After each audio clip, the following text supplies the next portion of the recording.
I'd like to call to order Monday, October 17th, 2016, Richmond City School Board meeting. Madam Clerk. Will the board members who are present please respond? Mr. Boyer? Ms. Gray? Mr. Bourne? Mrs. Taylor? Here. Mrs. Harris Muhammad?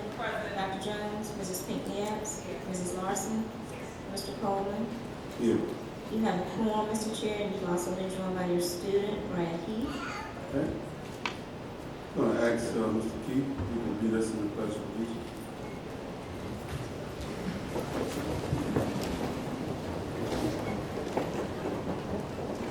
Pledge allegiance to the flag of the United States of America, and to the republic for which it stands, one nation, under God, indivisible, with liberty and justice for all.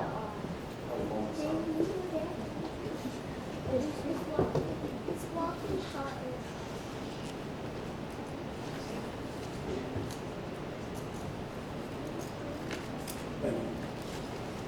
Madam Clerk. Mr. Hernandez? If anyone needs the services of a Spanish interpreter, please let me know. Si alguien ocupa los servicios de un intérprete en español, por favor, avísame. Gracias. The next item is the adoption of the agenda, and I have one change, that is to move budget transfers from other informational items to a board action item.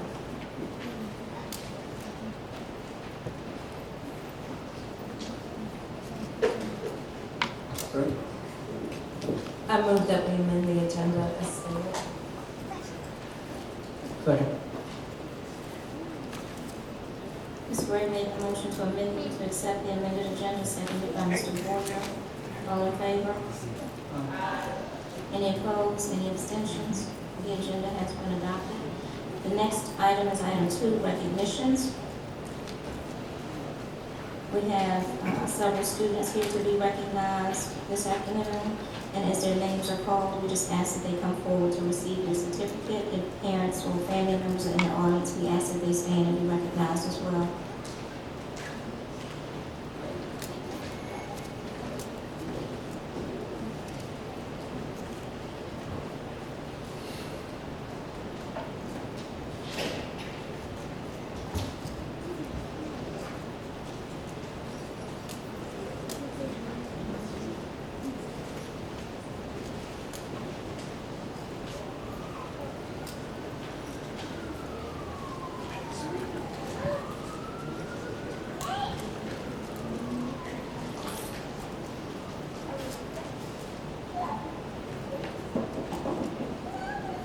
Mr. Coleman, board members, those present in the audience, would like to take this opportunity to recognize several of our students who participated in the Transportation Bully Poster Contest for Division 1. At this time, we'd like to present to two of our students the following certificate.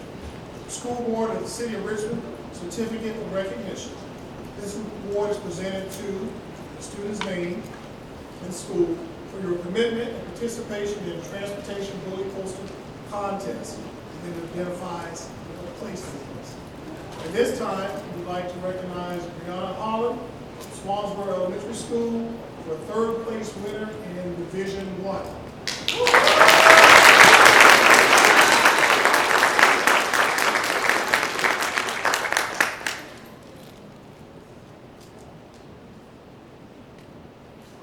She is in Canada on November.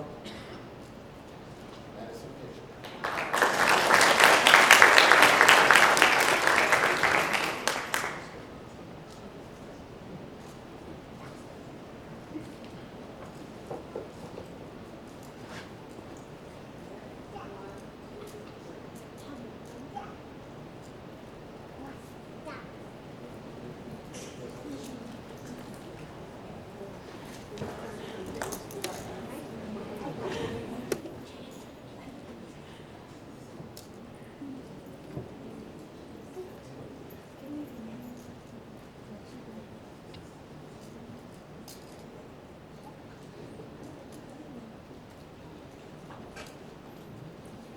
This time, we'd like to recognize our second student who's all in the family type of event, because her brother, I believe, was a winner last year.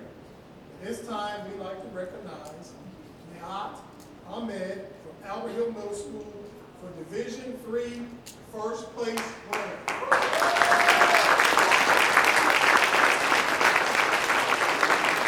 We'd also like to recognize one of our employees who's had both their children participate. So the fathers in the back, raise your hand. She has the cover sheet this year.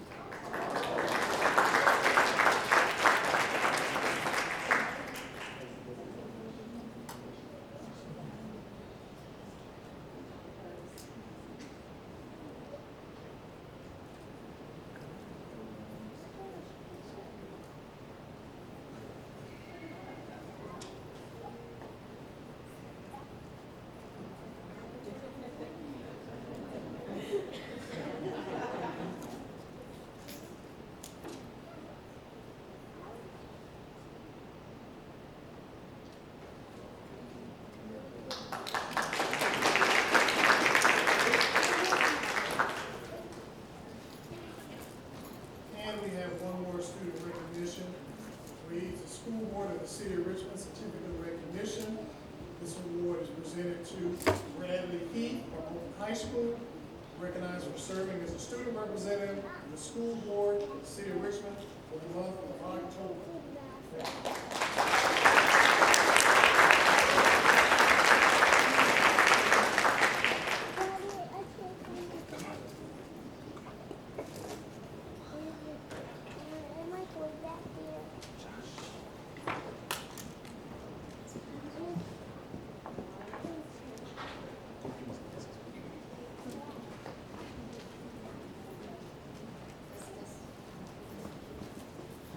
The next recognitions are Groundwork RVA.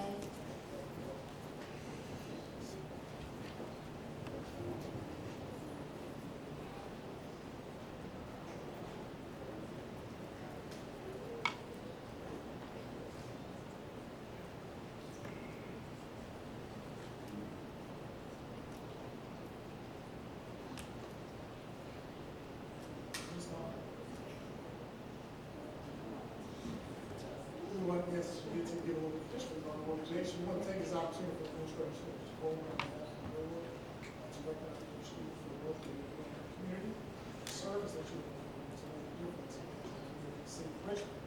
So I'd like to describe it as a project. Okay? It's fine, that works too.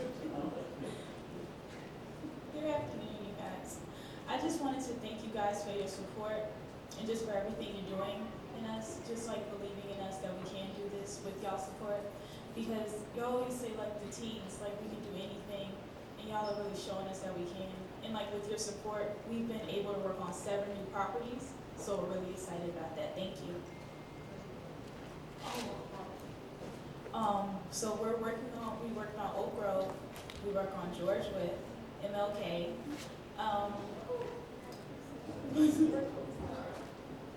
John Marshall, Richmond Technical Center.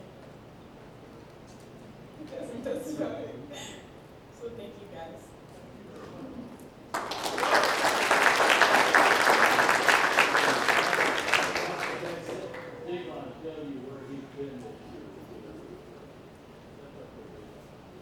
Good afternoon, City Council. My name is Devon Holmes. I would really like to share with you what I did last summer because of groundwork. I've been in places I had never been before because of groundwork. I experienced a lot at Westmoreland State Park where I stayed for 3 weeks for YCC, 9 other crew members and 4 crew leaders. The work we did was physical, and we had to have a strong work ethic to do it. We made a new 1.2 trail and we built 5 bridges. I've been to Shenandoah National Park where I did 3 projects. I went to Wyoming and Denver, Colorado. I took 2 planes there and 2 planes to get back to Redmond where we were in Denver. I met Denver Groundwork RVA team and Dallas RVA team. We drove 9 hours to Grand Tetons where we met Cincinnati Green Team. Some sites like, we saw some sites like Geyser and Yellowstone National Park. The last place I've been to was Southern West Virginia, where we did trail work. I have so many opportunities going on these trips because of groundwork. Groundwork is not just mulching, cutting grass, and planting flowers. Groundwork is teaching kids about having and learning about a strong work ethic. And I also went to DC, Washington, DC. So thank you.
My name is Marvin Dowd. I go to Georgia High School.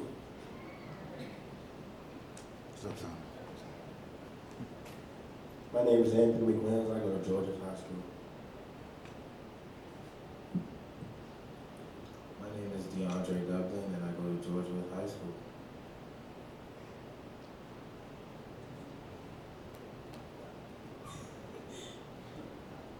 Like I said before, my name is Devon Holmes. I go to Georgia High School.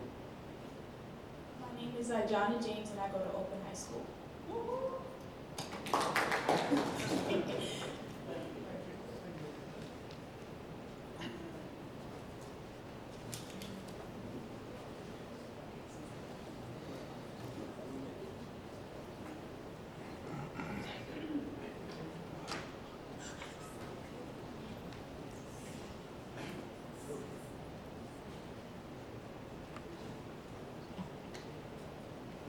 At this time, we have several awards for our recognition awards for our school board members. The recognition reads the Virginia School Board Association Award of Recognition.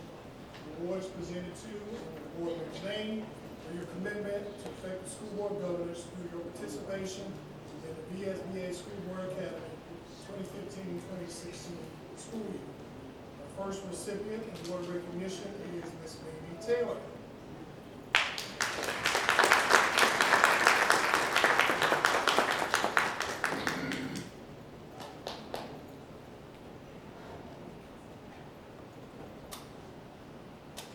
Next recipient is Ms. Shonda Matia Harris Muhammad.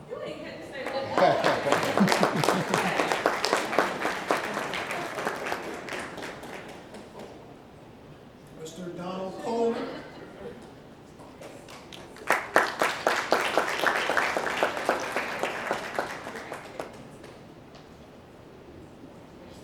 Ms. Tichi Pinkney Epps.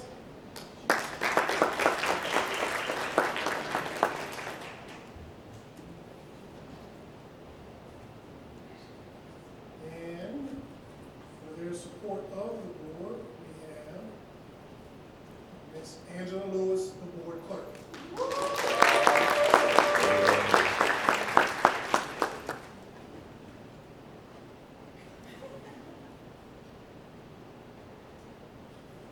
Also at this time, we recognize our student, Mr. Brad Heath. I believe our chairman at our last meeting gave you a homework assignment, and we would appreciate you delivering the goods at this time.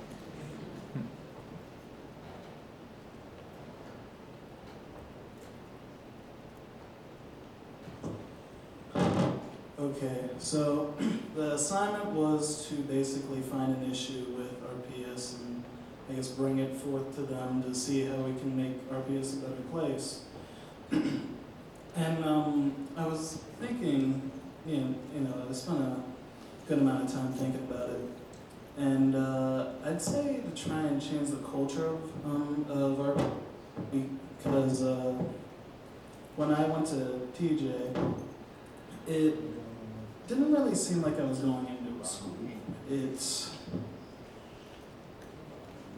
I'm gonna be quite frank, it was like going into a prison with the with the metal detectors going off in the morning. It sounded like a prison just walking in. Even one of the teachers made that comment to me. And when a teacher says that, that's not good. And now I go to Open, and the culture is just completely different. It's like, instead of like that prison sort of culture, it's more of like a family, community type system. And I know you guys have no control over it, but we need to change the culture, I guess. And I guess that would be through community involvement, but I mean, I guess you guys can kind of put your hand out and try and bridge that divide. Because, I remember with the chairman, I actually went to one of his forums, I guess in the summer, against one of his running mates, and he was saying something like to bring trauma counselors into the schools. And I like that idea. I mean, some of those kids, they've probably seen some things that most of us have never seen. So we need to, I guess, rally behind them and try and help them instead of belittling them, I guess. So. Thank you very much, and we're going to actually ask you to help us with that also. I think it is really, really powerful that we have the right cultural environment when kids enter our schools. And I know this board has definitely worked at it, and my hope is that the school board will continue to recognize.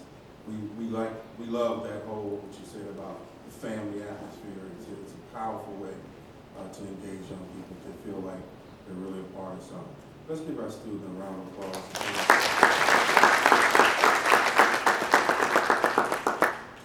Madam Clerk.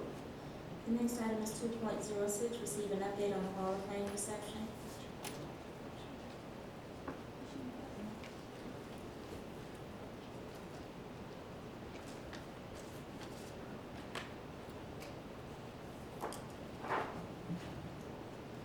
Good evening. I just wanted to, give you an update on the Hall of Fame reception. We did have a couple people in attendance that are here tonight.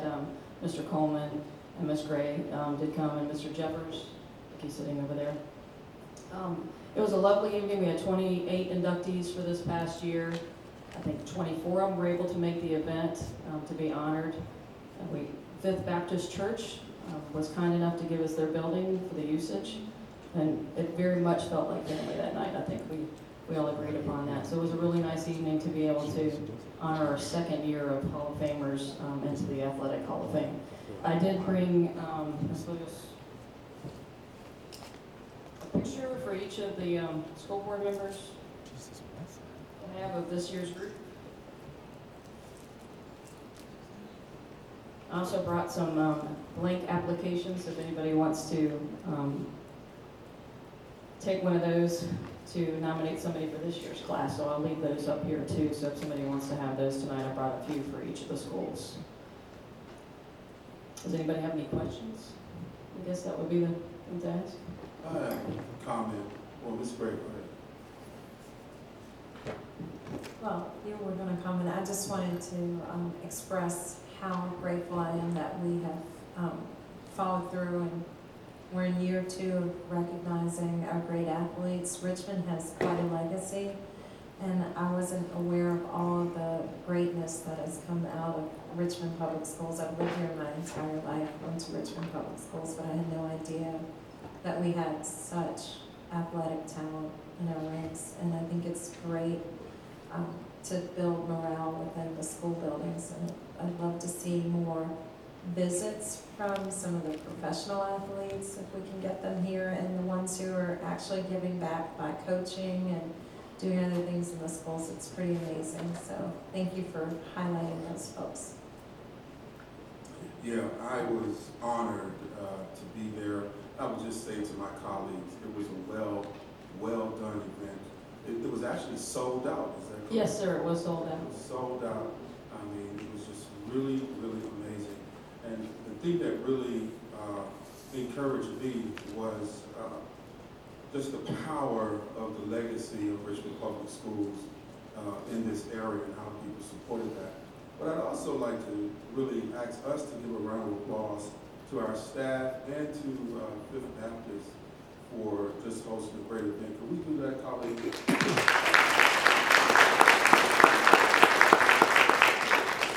All right, thank you so much.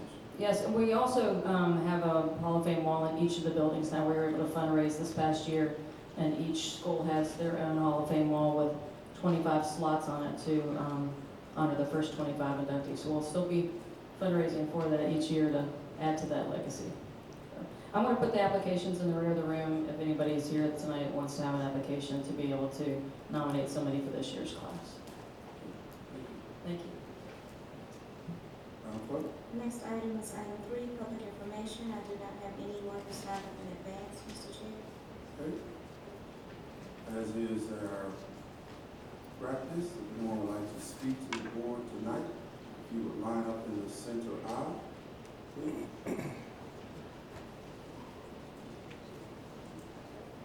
Again, if anyone would like to address the board tonight, if you would line up in the center aisle, please.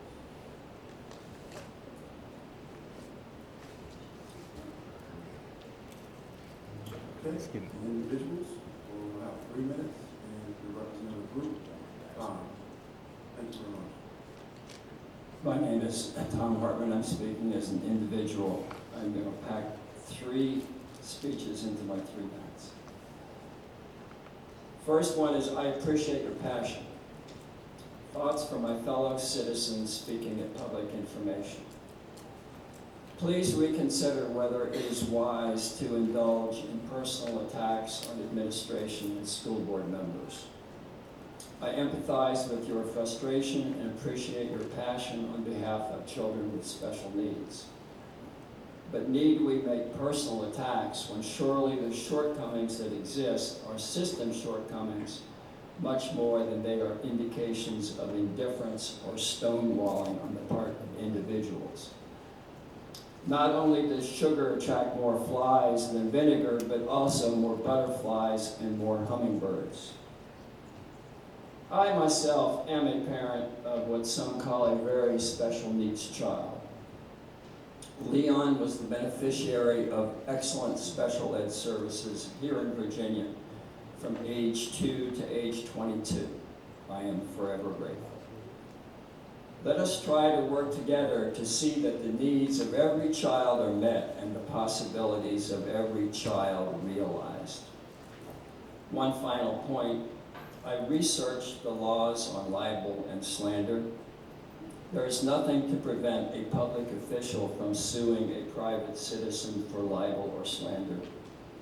I trust none of our friends on the podium would resort to that, but I wouldn't want to take my chances. Number 2, why our score shortfall? I hope the reigning theory regarding our SOL scores is not that teachers need to be doing more paperwork, that principals need to squeeze their staffs harder, that recess needs to be cut from 15 minutes to 5. My own diagnosis is lowered staff morale. You need to be attending to staff morale. I was so heartened by the resumption of the all-school rally this September. Keep that sort of initiative up. And establish dialogue with the staff. If you don't ask, you won't know. Imagine if communication in a marriage were only a canned survey from a commercial firm every other year. 30 seconds. The Emeritus School Board.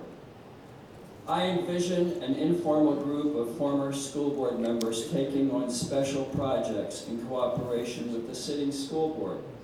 School board is a political position, but it need not and should not participate in traditional political antagonism and winner-loser thinking. Let school board be a model for other levels of government. Please think and talk about how you intend to create continuity and fulfillment of your dedicated work on behalf of Richmond Public Schools. Time.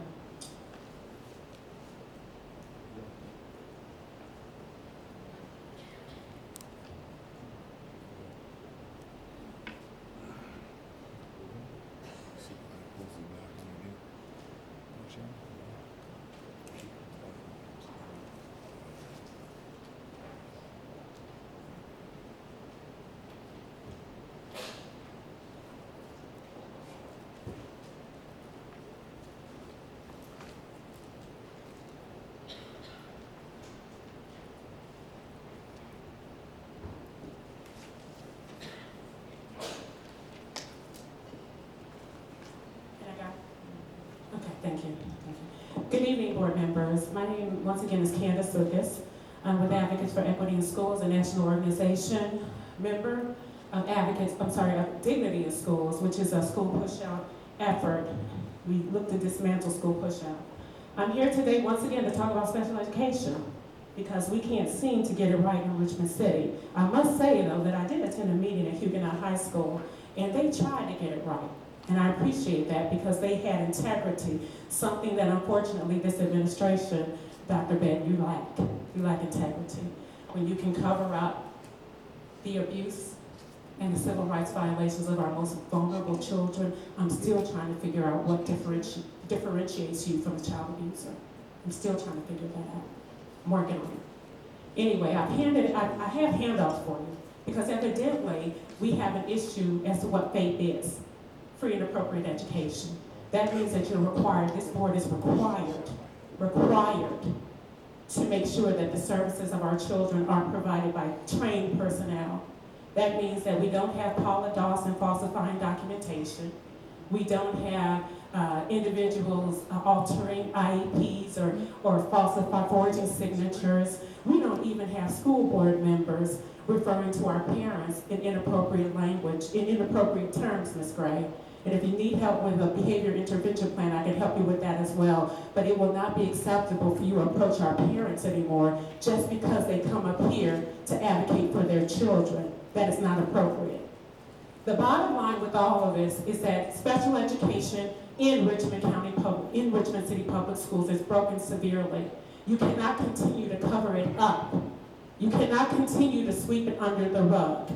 Attorney Lilly, you used to work for the Virginia Department of Education, I found out, in special education. And yet you still let all of this go on. That's inappropriate. And that's why we're going to file an ethics complaint against you again. Because these are the lives of children. They deserve integrity. They deserve adults who are going to protect them. We still are looking at Michelle Boyd. She has to go. You're falsifying documentation. You're walking out of meetings. You're intimidating and threatening parents. This is a gang. You are a gang that is preying on weak parents who don't know their rights. So when we come in to let them know their rights, then you want to retaliate, but you're not going to win. I need to make clear of that because you'll be gone before we are. Because justice always wins out. Justice for our children always wins out. I believe in God. And Dr. Ben, you go to the same church I do, so I don't understand what your issue is. We hear the same word. We go to the same church. We understand that God is a God of justice. We understand that we reap what we sow. We understand that when you mess with children, God takes that personally. Read Proverbs 13:8. He takes that personally when you mess with children. I'm here to remind this board once again that children with special needs matter. I ain't going nowhere. I'm going to keep coming back and making you feel uncomfortable about it until you're so uncomfortable that you move. You're so uncomfortable that you get rid of the individuals that are abusing our children in the system like Michelle Boyd. You are so uncomfortable that, board, if need be, you get rid of Dr. Betty because he is not upholding human rights law. Forget civil rights law. We can't even get our children to get books. This is like third world nations in special education classrooms. We're in 1950 and we're having segregated classrooms. And it's by people who look like us. How dare you? That makes it even worse. The institution must stop. We must start focusing on the individuals. We must comply with the law. We must make sure that we're doing the right things for children. Or else I'm going to keep coming back. I'm going to keep coming back. I'm going to keep coming back. Because for me, our children are worth it. And I'm frankly tired of looking at dead people. Because we know that dead people are people who are silent about things that matter. That's what Martin Luther King said. So right now, I'm looking at dead people. Mr. Boyer, Ms. Gray, Ms. Larson, Mr. Coleman, Dr. Batten, Ms. Lilly.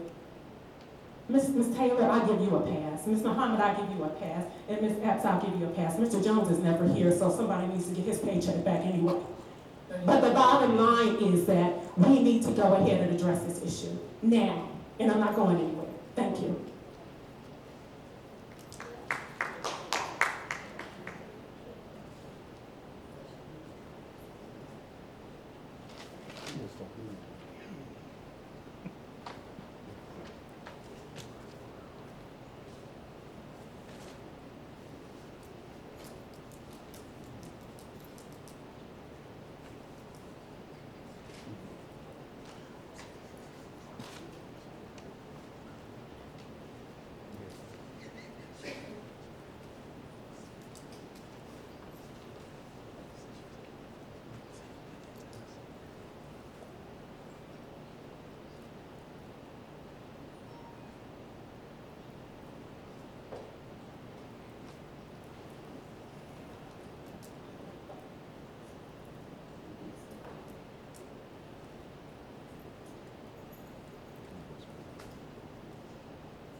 My name is Isaiah Jackson. I go to Black Way.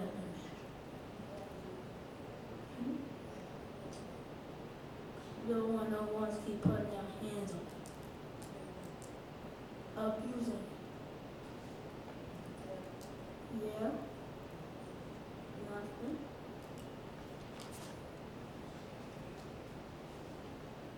Good evening. My name is Michael Mayo.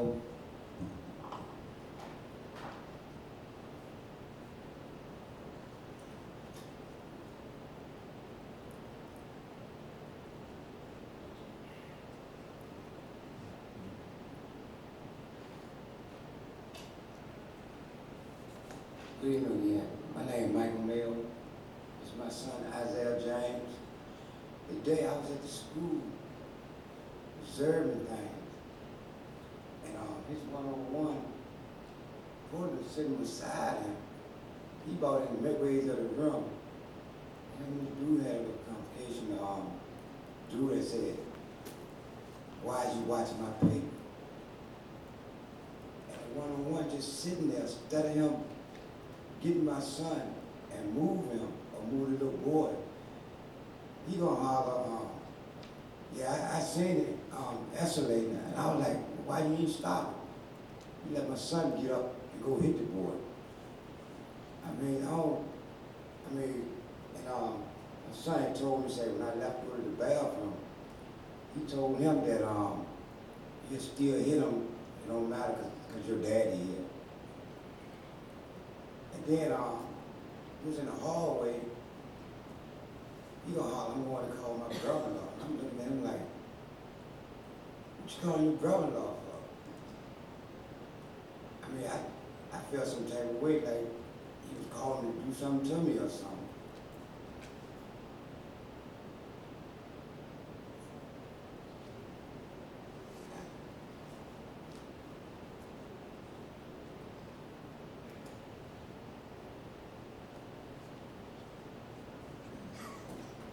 Good afternoon. My name is Brenda James, and I'm the mother of Isaiah James. Since the first day of school, I've been called every day to pick up my son. And then when I get to the school, he's not doing nothing. Then we're supposed to have an IEP meeting. We go to the IEP meeting, want nothing right about the IEP. The behavior specialist, want nobody there. And the meeting was for him to go to another school. They worry about other issues among themselves than focusing on my son. Then I asked them to read me the safeguard procedures. They telling me they cannot do it. I had to talk to VDOE, PAC, everybody. I'm in all these meetings and I know my rights, but when I come to the school, they act like they don't know none of these things going on. They just keep wanting to keep putting him out and putting him out instead of me keep working with them.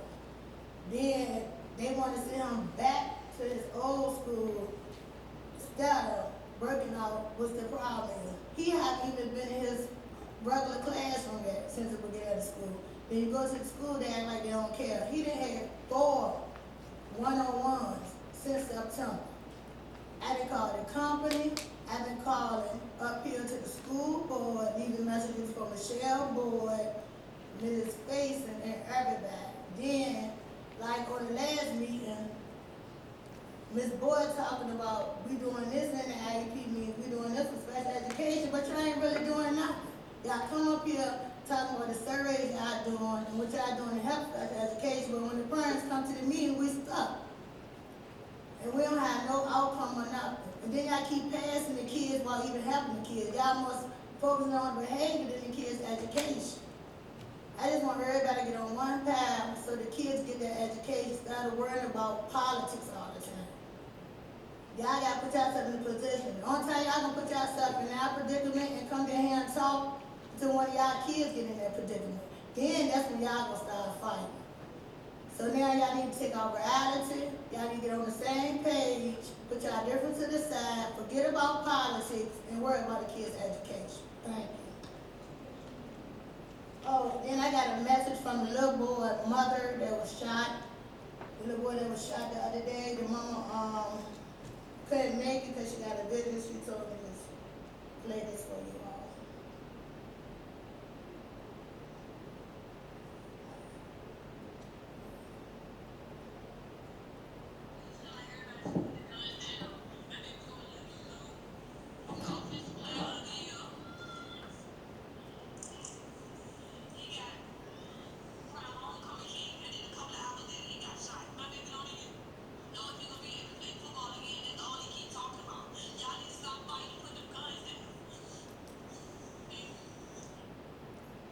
Y'all have a good night.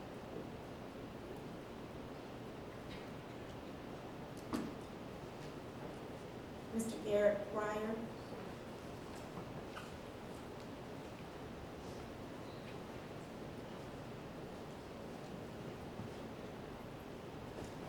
Good evening, everyone. My name is Garrett Pryor. I'm an organizer with Richmond Forward.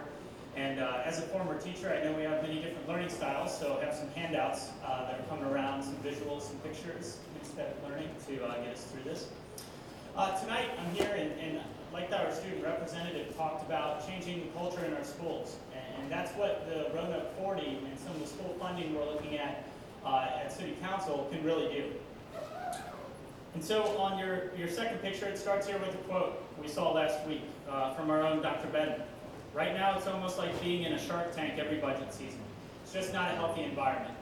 And this you can see at City Council, school and city administration, us in the public, we all agree the way that we do budgeting in this city with our annual fights and budget negotiation and in the press is not how we need to go forward. And so we need to change, and we need to change now, because early November is when the budget starts for our next year. And so why would having dedicated funding in place be transformative? 3 things. 1, we would focus on how money is spent and not just how much money we're giving to schools. And that's really going to inform how we can better tailor programs. Number 2, all the energy that us in the community and you all spend going through that onerous budget season should be put to better practices. I know as a teacher, a former teacher, that how much money was going into the school system had very little impact on the day-to-day outcomes of my students. And finally, it makes financial sense. We've been through a few different iterations of what dedicated school funding could look like. And with the amount of money that RPS got this year, plus the amount of money the city is paying on debt servicing, we're pretty close to actually living the Roanoke 40 today. And so on the next slide you see is my 10th grade art skills of a drawing picture on what this system looks like. And as you can see, the peanuts cloud of dust around the general fund is the system we're in today. And so by drawing a direct arrow between where dollars come into the city and allocating 40% of that directly to schools, on the outside we'll be able to more easily see the transparency of where those dollars are being spent and hold our officials accountable. And so how is this done in Roanoke? I did an interview with the city manager of Roanoke just this past week, and he talked about 3 legs of that system. Dedicated funding in place, coordination between the city council and school board with quarterly meetings where they talk about an equity scorecard and how student income progress is basically being made on these different factors. And then every 2 years, they kind of take a check-in to see, is this really financially stable for our city? And not only does that put that in place, but it gives what I call the schools the tools. So for us to hold you accountable as a school board, you need to have all the tools that are possible, because then we can really see if you're doing the job that you should be doing. And so those 5 different points there are what the schools are able to do, and they were saying because schools are able to carry over money from one year to another if they enact savings, that the Roanoke School Board in 2010 to 2012 was able to save up $30 million to then put back into special programs throughout their system. But the reality of this is that the Roanoke 40 will not fully fund our schools.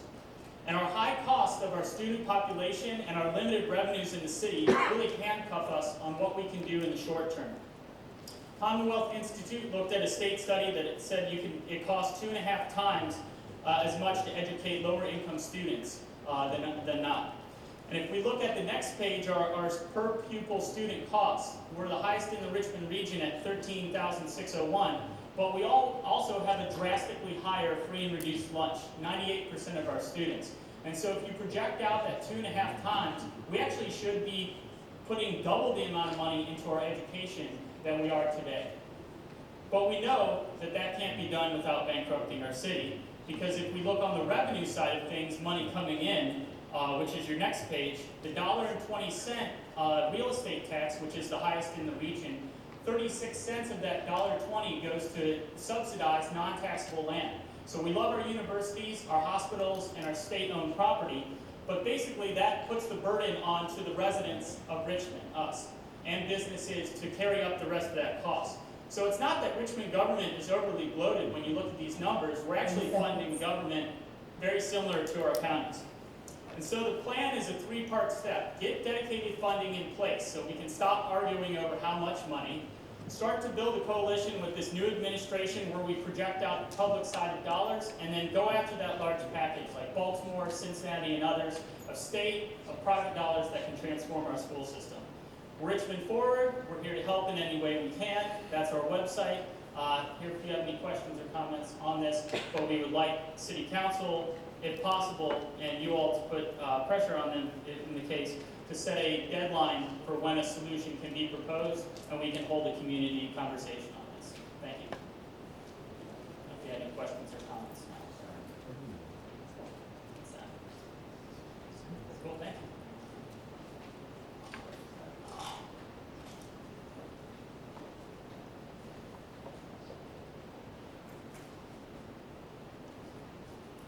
Clerk? The next item is item 4, academic improvement items. 4.01, receive an update on the Richmond teacher residency.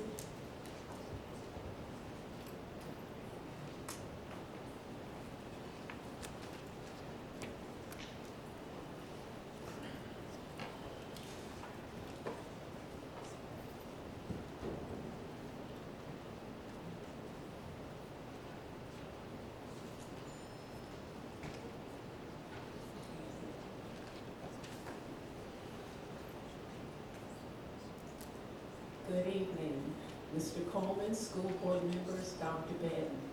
I'm Darlene Curry, and it's my pleasure to serve as a liaison to the Richmond Teacher Residency Program. Joining us this evening is Dr. Terry Dozier, who is the director of the Center for Teacher Leadership at VCU, and she is also the director of the Richmond Teacher Residency Program. We will provide an overview of the RTR program and provide updates. And I think we have packets that would like all of our members to have. And I'm going to ask Dr. Curry to stand up here with me, because when we broke the first grant from the U.S. Department of Education that funded Richmond Teacher Residency back in 2010, we were joined at the hips in writing that grant, and this partnership has been a true partnership. As you see on the slide there, Richmond Teacher Residency is a partnership between Richmond Public Schools and Virginia Commonwealth University. Our Center for Teacher Leadership is in between those two organizations because we are responsible for bringing these two organizations together and doing what the U.S. Department of Education has funded us to do. So we were very fortunate to get a $5.8 million grant in 2010 to design and pilot the residency program, and then we 2 years ago were renewed in 2014 for another 5 years at $7.5 million.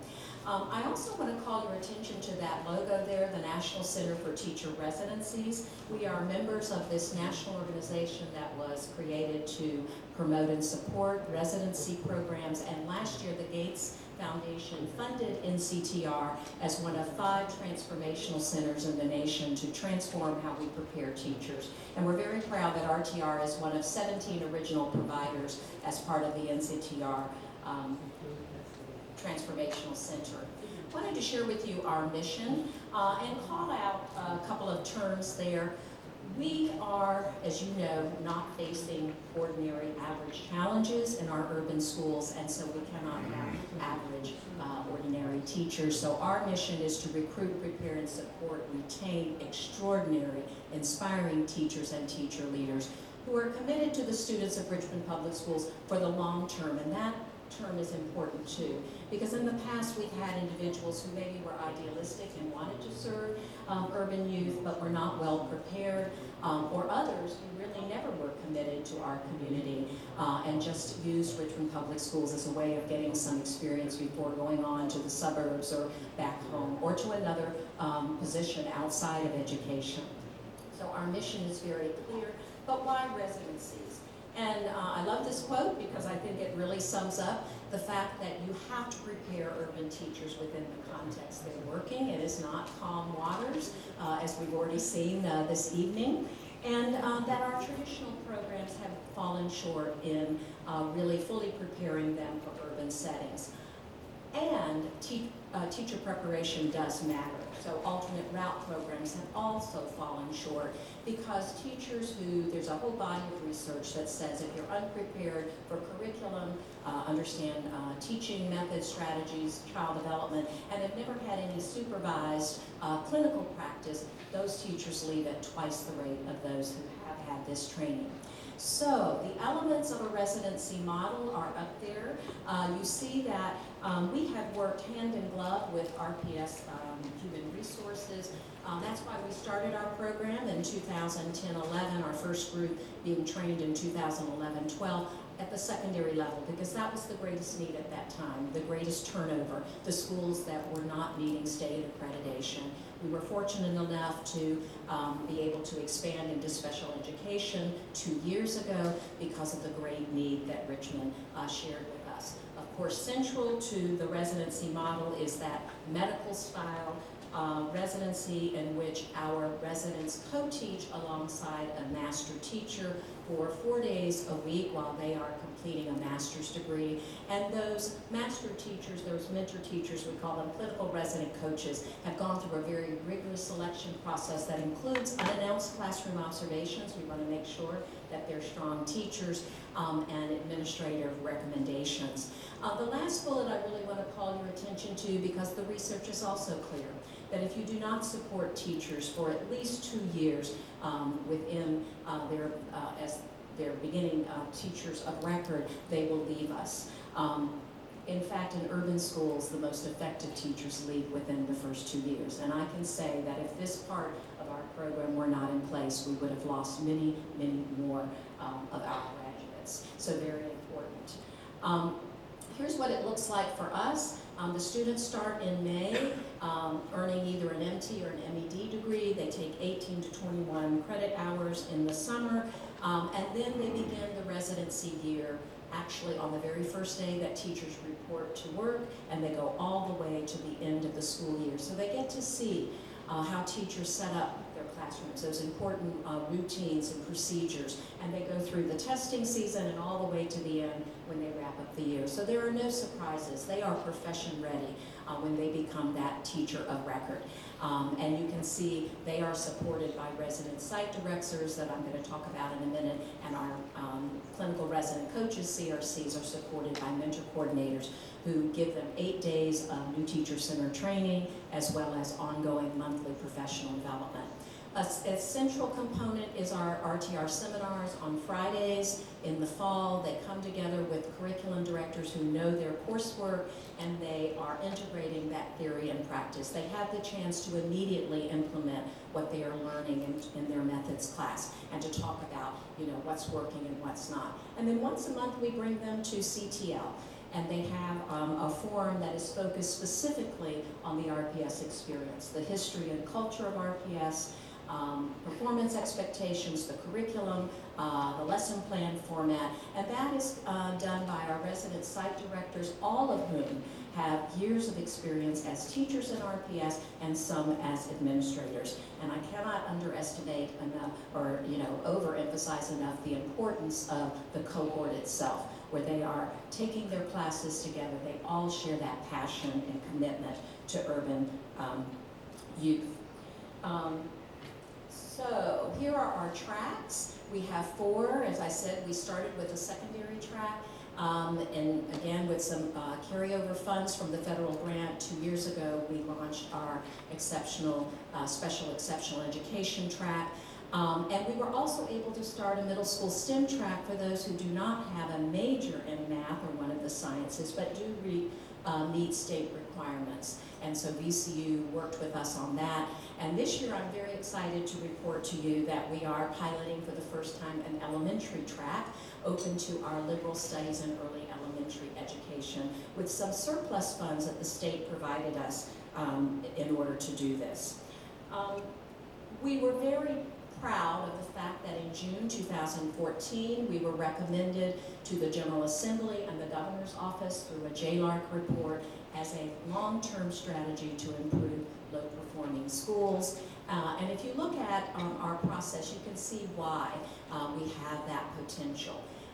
We very aggressively recruit the best individuals for RPS and exclusively for RPS. Not only do they have to meet VCU's requirements of specific coursework, degree, and 3.0 GPA.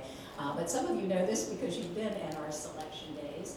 We put them through a pretty rigorous process. They have to do a 5-minute mini lesson in front of RPS students. We're the only residency program in the nation that does that.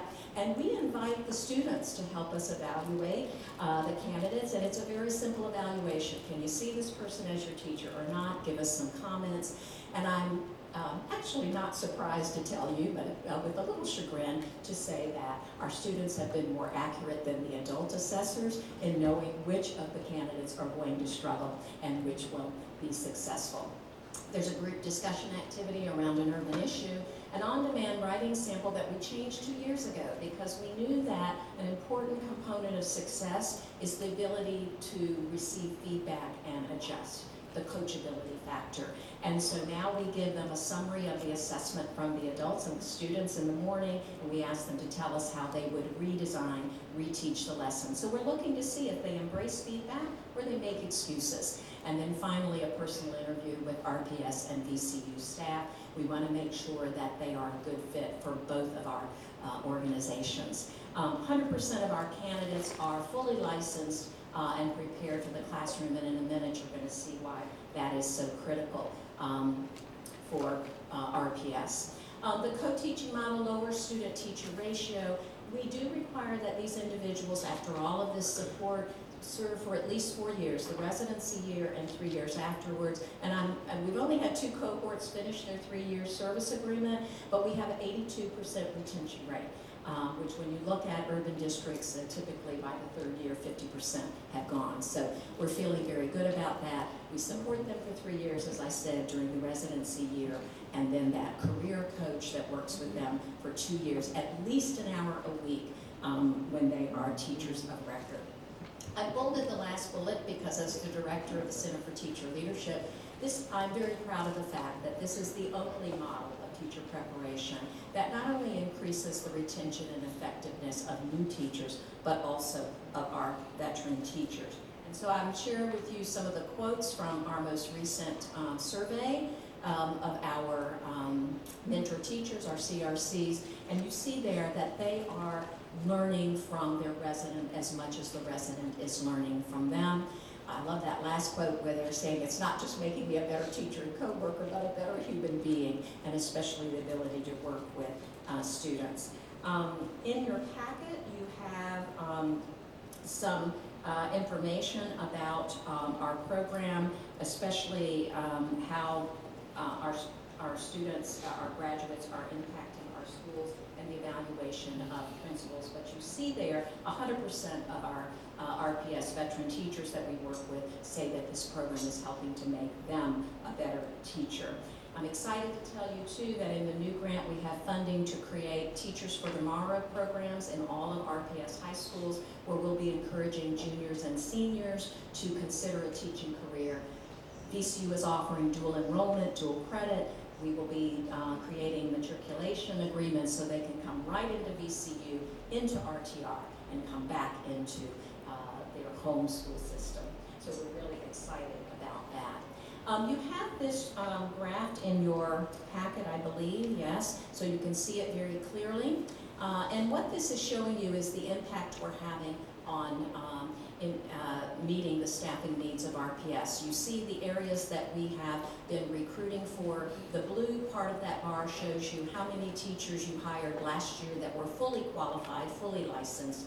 The red are provisionally licensed, which means that if they don't get licensed within 3 years, they will have to leave the system. So we've got to do something about that churning. So what you're seeing there, and I call your attention especially since that we had the conversation about special education just a moment ago, to look at the SE secondary and SE elementary, that's special exceptional education. Of the 23 fully licensed special education teachers you hired last year in secondary special exceptional needs, 11 of those were our graduates. 6 of the 11 in elementary, so a half of those people who were fully qualified. And I would invite you to think about if we didn't exist, how large that red bar would be. So critically important. I'll also call your attention to the document here in terms of our principals. And I was really pleased to hear our students say climate is important. You see that 75% of our graduates have been rated by principals as extraordinary or above average in teacher effectiveness, but we're really pleased about 85% of them being, contributing positively to school culture, because that's really important. That can be a problem in terms of, the stress of an urban system. So really proud of that. And also call your attention to the fact that we're already getting some student achievement data, and we are showing that our graduates, their students are performing significantly better in science, SOLs, than non-RTR graduates. So we're excited about that. I'll end with this slide, and we do have a video so you can hear directly from the voices of our residents and our graduates about how they feel about the program and the preparation. And again, to speak to our student, they talk about being a family. So I'm really pleased with that. So this is a very short recruitment video, and I guess what do I do?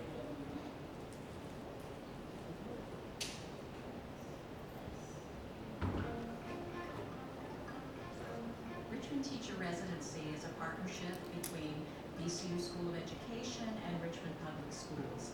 Our mission is to recruit, prepare, support, and retain extraordinary, inspiring teachers and teacher leaders who are committed to the students of Richmond Public Schools for the long term. What makes our program so unique is that it is school-based, intensive, and individuals get to work alongside master teachers that we have carefully selected and trained to support them as they learn to teach for change. The support from the Richmond Teacher Residency staff, the educators at VCU, everything was just an incredible experience. I don't think I've felt any more sharp in my life educationally right now. I feel like I wouldn't do anything at this point that I wanted to. Richmond Teacher Residency provides provides a lot of incentives for individuals who want to become urban teachers in our community. First, they receive a living stipend of $24,000. In addition, VCU provides a reduced tuition rate that is only 61% of in-state tuition, so that by the end, you're not only profession ready, you've earned a master's degree and you are fully licensed to teach in the state of Virginia. The traditional teacher prep program is 2 years worth of classes and then 6 weeks worth of time in the classroom. Versus RTR, I mean, it's a really intense portion of time where you're taking classes, and then the bulk of the learning happens from September to June. You're in the class, you're reflecting the entire time. By the end of the year, you're teaching all of the classes, calling parents, going to faculty meetings, all of the things that are not part of what you learn in grad school. Having an entire year being immersed in the school while still learning and not being the teacher of record is invaluable. Like most teacher programs, you get 2 months, 3 months at that, if you're lucky. The RTRs are very beneficial here, mainly because they have the opportunity to work with a seasoned teacher who has been identified as someone who can encourage, build relationships with students, and truly get to the heart of what students need to be successful. Having that person to spend a whole year with you, and then having their support and continuing support to spend money, the continuing benefits of the Richmond Teacher Residency Program. RTR really focuses and hones in on this idea of urban education. And I think that's very different from any type of education throughout the state. Because our kids come with so much more than just coming to school. You have to know how to deal with other things that they bring to the table. So RTR and the education that you get with that really helps you understand where they're coming from. Build a relationship with a child, that you find their interest. You find out what motivates them. That is the difference between an urban district and all other districts. You really have to get to the root of what makes this child tick. And those children will come to school for you, not because it is the law. And so that's what I believe sets RTR apart from the other programs. It creates not a monetary commitment, but it's more of a commitment from within. It's an honorable commitment. You feel like you want to be here. You become like a part of the family. So Richmond Teacher Residency has turned me into a teacher to be able to do this correct, to do it the right way, to make an impact.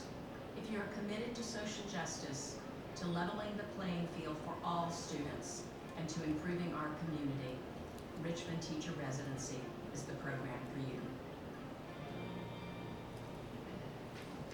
Okay, we're certainly open to any questions you may have. There is another document in your packet that shows you where all of our graduates are currently teaching, and so you can see that we are placing them in high-need schools, and they are, in some schools, becoming a critical mass, and we're hoping that that is going to really change those schools. And I'm excited to report that last week I got a call from the U.S. Secretary of Education's office, and he is planning on visiting RTR on November the 2nd. So we're excited about that as well.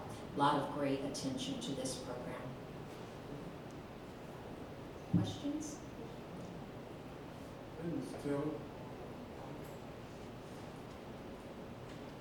Thank you so much for your presentation. Very thorough, very informative.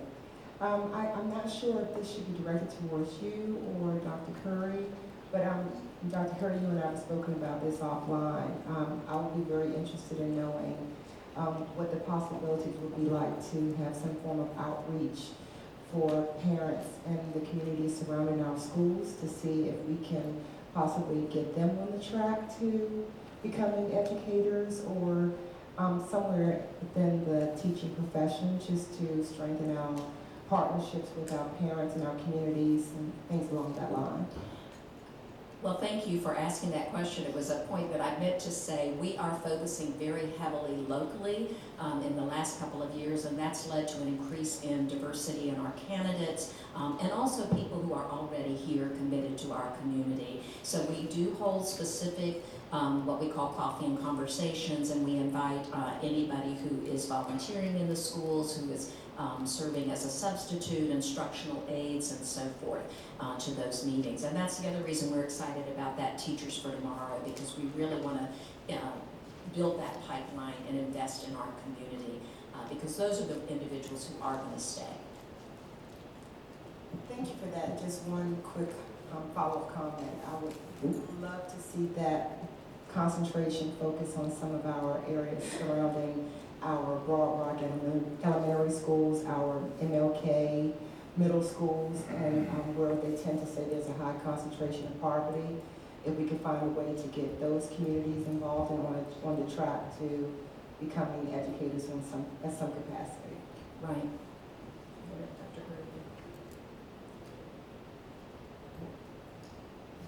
I just wanted to thank you all so very much. I am a huge fan, huge supporter. I love supporting the teachers with school supplies. A few of them have given me a report that they're doing well. That it was a little rough for a minute, but I just really appreciate what you all are doing. Dr. Curry, the support and making sure that they're doing okay, and you know, giving them that layer of support that they need throughout the school year. So I don't have any questions. I fully support this program. I just wanted to say thank you for allowing me to support them with schools, with their classroom supplies. Welcome. And Dr. Curry and I just had a conversation this afternoon about a resident who's struggling, and making sure that we're in there supporting them. And Dr. Curry always says that every teacher has their first year, even those that are as well prepared as we prepare them. And that's why that career coach is so critical. We've seen some residents who did not have that, had a great residency year, but that first year as teachers of record, because maybe their residency year was at the high school level and then they were hired at a middle school level, really struggle. And then we've seen some incredible success stories. So one that really was struggling with classroom management as a result of the career coach who worked with him. He's now the model that the career coach brings all other beginning teachers to see. So I just want to say that piece is so critical. Other questions? It's great. I don't have a question. I just want to say how amazing it was meeting the teachers. I'm really excited, and I was talking to a class at VCU, a leadership class today, and I met one of your brand new residents. So the work continues, and I'm grateful, and RPS is better for it. So Thank you. And mark November 18th on your calendar. That's our next selection day. We always invite you to the VIP breakfast to meet our candidates, and we'd invite you to help us assess them if you'd like. That would be wonderful. That's Friday, November 18th, and we are going to be at Lucille. Ms. Tillman? Thank you. As your VCU alumni on this particular board, I just want to put that out there, just a little plug. What percentage of our teachers are actually from the program, of our overall teachers? Do you know? Oh gosh, of all teachers, I don't know. I mean, that chart I showed you was just for the newly hired teachers last year. I would have to ask RPS, I guess, HR office to give us that kind of data. Okay, thank you. I too would like to make a comment. Having been here since the inception, it's definitely in my tenure on the school board, one of those programs that makes me proud of having had an opportunity to serve and be a part of seeing that brought to fruition. And the young people who participated, they really, really are amazing people. And I love how you talk about social justice. I mean, you find young people who are really, really committed to recognizing what they're entering into, and they really want to make a difference. And for me, that's what's going to help change our society, is giving young people an opportunity to be a part of something meaningful, and then providing the tools to go forward and make a difference. So thank you all so much just a fine job, and we pray that it continues. Thank you. Okay? Well, we're constantly looking for that support because it is a program, especially because of the stipend that we provide for the residents, because it is so intensive. They can't work part-time or take off a semester. So I hope you'll be out there working with us on that. Thank you. Thank you. Madam Clerk. The next item is item 4.02, receive the annual SOL accreditation results.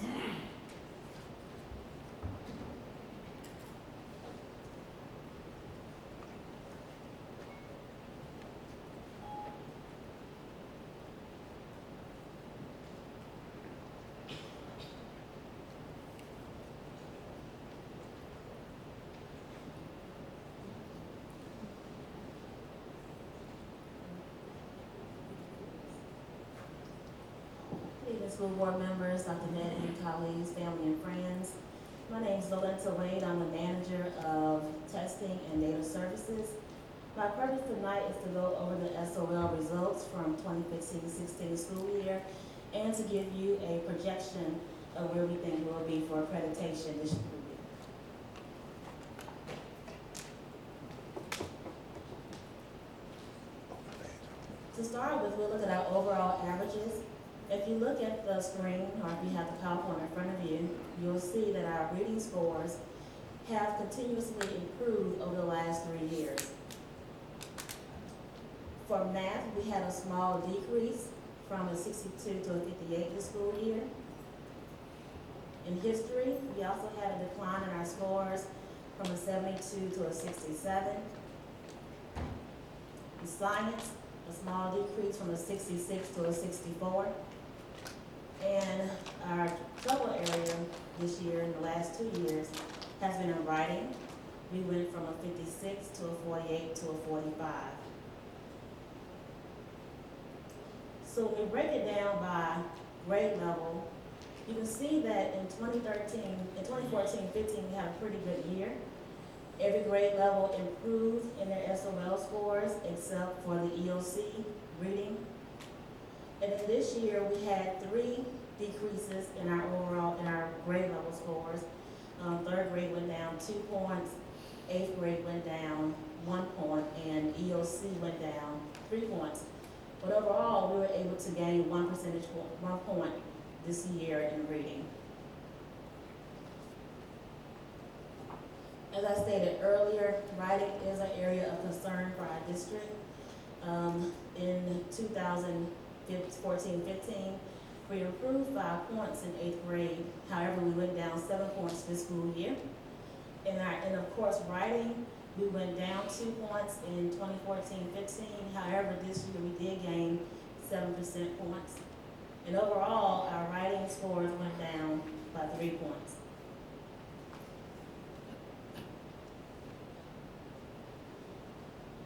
So to get to math, you can also see that 2014-15 was a pretty decent year. We had a lot of improvement during that year. Only 1 point went down in Algebra 1.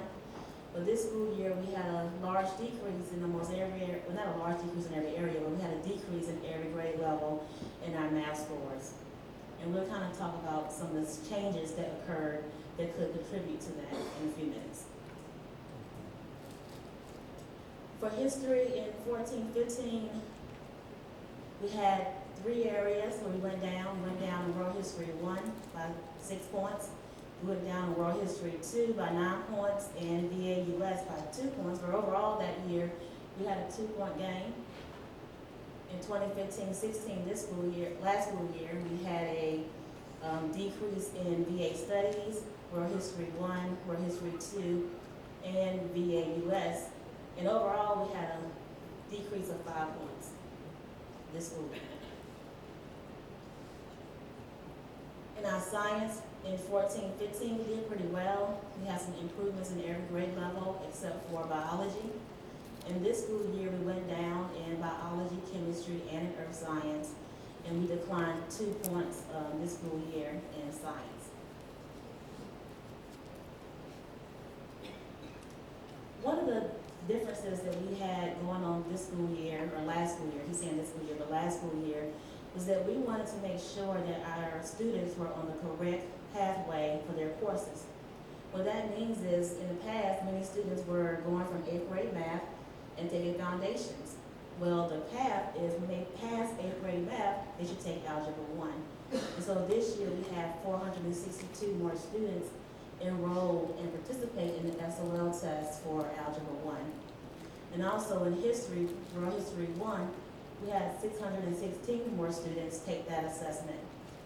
And we also eliminated the foundation courses and allowed students to get in the correct pathway and take credit classes and not electives. We also provided clarification to students on the course options and the sequence. For instance, students don't have to take World History 1 in order to take World History 2. And we also know that we have some significant changes to our writing. One thing we have noticed as a district, we have used the word keys assessment somewhat as a crutch, and we know that the word keys will be eliminated in 2017-18. So we can expect some scores to kind of decline again once that occurs. But we do have a plan in place, and we're working on a plan to make sure we kind of capture that as we move forward.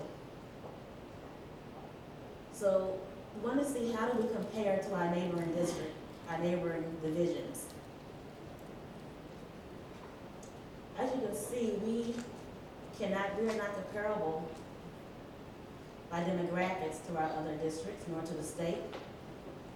We have a 9.5% Caucasian. We have 74.5% African American and 12.9% Hispanic. We have the same goals, but our look is a little different.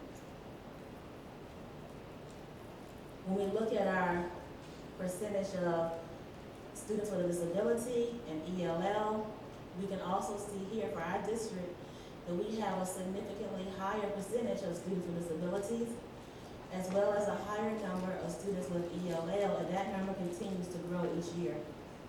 And overall, our school-age students, the poverty level is at a 40%.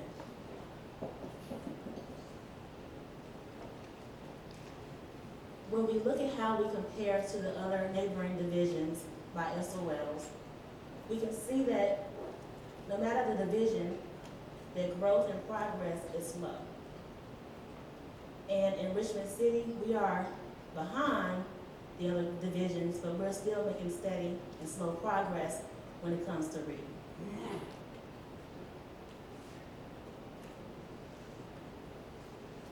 When we look at writing, as I stated earlier, writing is an area of concern for us. And some of the challenges that we have and we know is that we use too many of the alternative assessments for our students, and we know that those assessments will be eliminated in 2017-18. And so we expect that there may be some challenges ahead of us for those. For our math, as you can see, many of the district divisions have slow progress, and we had a great progress in 2014-15, but we kind of declined just a little bit last school year. And again, we're making sure our students are taking the appropriate classes and getting that into a credit class and not just a foundation class. And the same thing with history. We have a small decline from a 72 to a 67 in history, and we are giving students more opportunity to select courses that best fit their needs.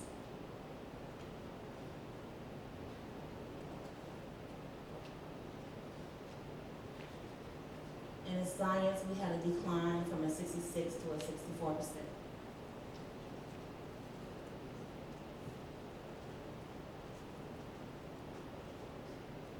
So for the projected accreditation, currently, we have 30% of our schools that are fully accredited, compared to 72% of Henrico schools, 100% of Hanover schools, and 92% of Chesterfield County schools.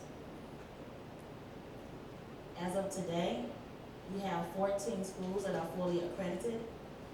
We have three elementary schools that are partially accredited, 2 middle schools, 1 high school, and 1 specialty school that is partially accredited. And then we have 11 elementary schools that are to be determined. We have 4 middle schools to be determined and 1 high school. And what that means is once the state votes, those schools will either become reconstituted or they'll be denied. And currently we have 6 schools that are currently denied accreditation. But we want to note that we have more schools today fully accredited than we had in 2013-14. In 2013-14, we had 11 schools fully accredited. Last year we had 17, and this year we have 14. But it's important to note that 2 schools that are in that partially accredited row column only missed accreditation by 1 point. 1 school needed a 70 for math, they got a 69. 1 school needed a 75 in English, and they got a 64. So they were really close, but they didn't make a 75, they got a 74.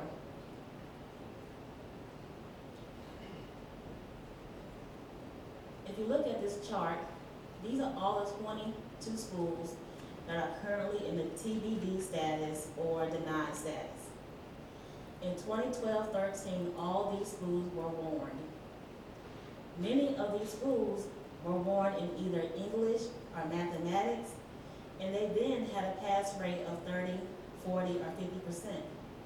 And so looking at that in 2012-13, it should have been a clear indication that those schools were headed to the denied status for 2015-16, regardless of their progress. And if you look at the chart, you can see many of these schools showed remarkable progress over the last few years, but with the state of Virginia, it doesn't matter how much you improve, if you don't meet the benchmark for 3 consecutive, years, then your school will be denied. But if you just take, for instance, Ginter Park is one of our schools that will be either reconstituted or denied. This school had a 33% increase in English, a 36% increase in mathematics. They have shown remarkable progress over the last few years, but they're going to be either reconstituted this year or denied, despite the progress they've made over the last few years.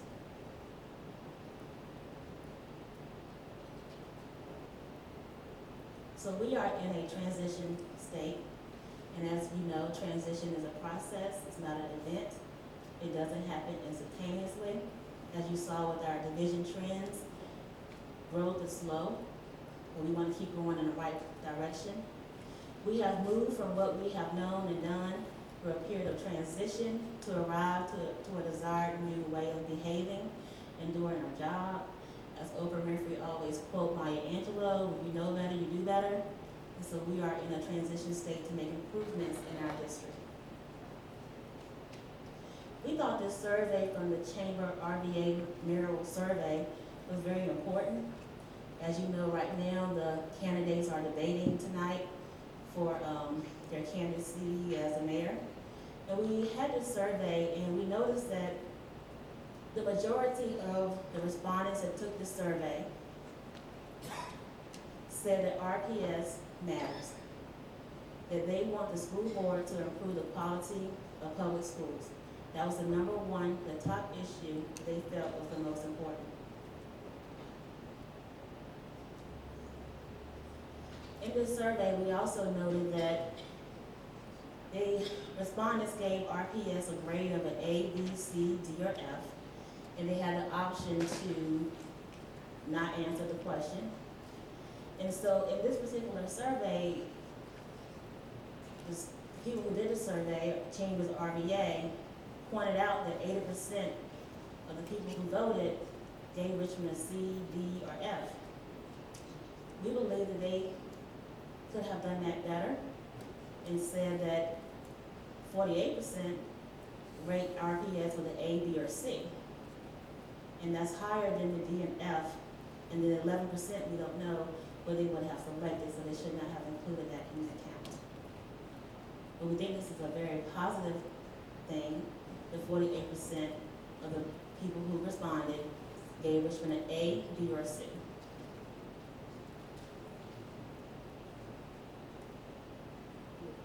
then the people who responded also had the opportunity to select why they gave RPS a grade of a C or below. And you can kind of see here that the majority of them said it was due to poor equipment and facilities.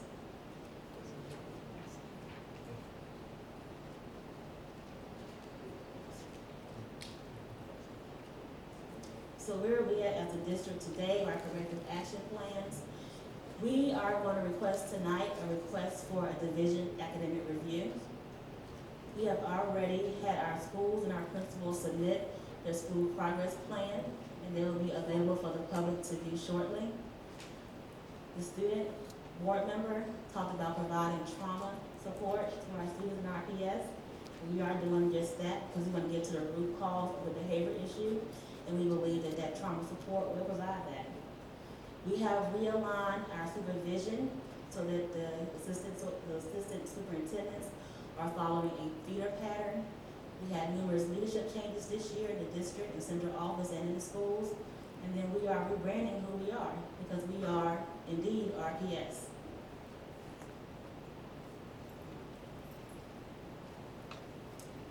Questions?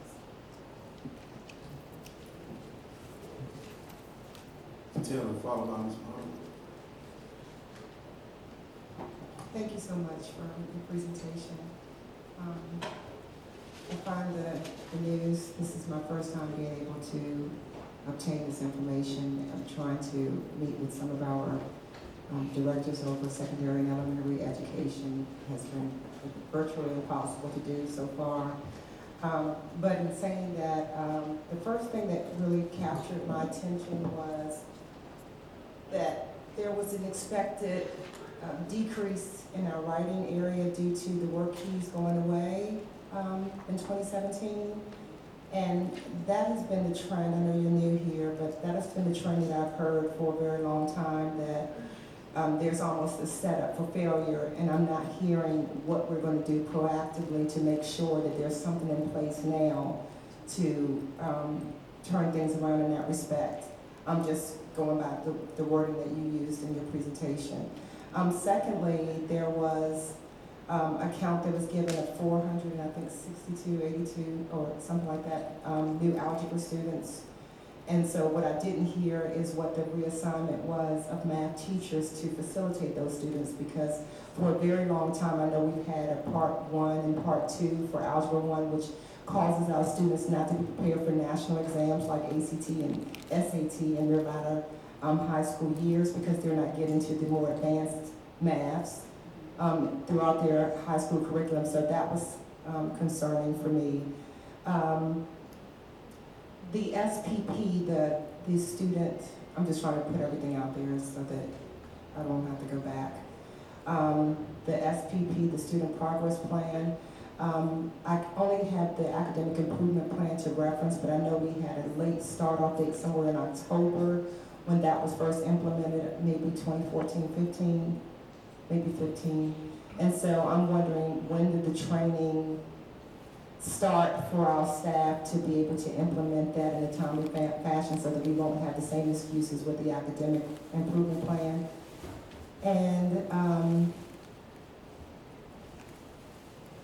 And with the actual scoring of our schools that are to be announced or to be determined, the 16 schools, when can we expect that information to come forward to the board?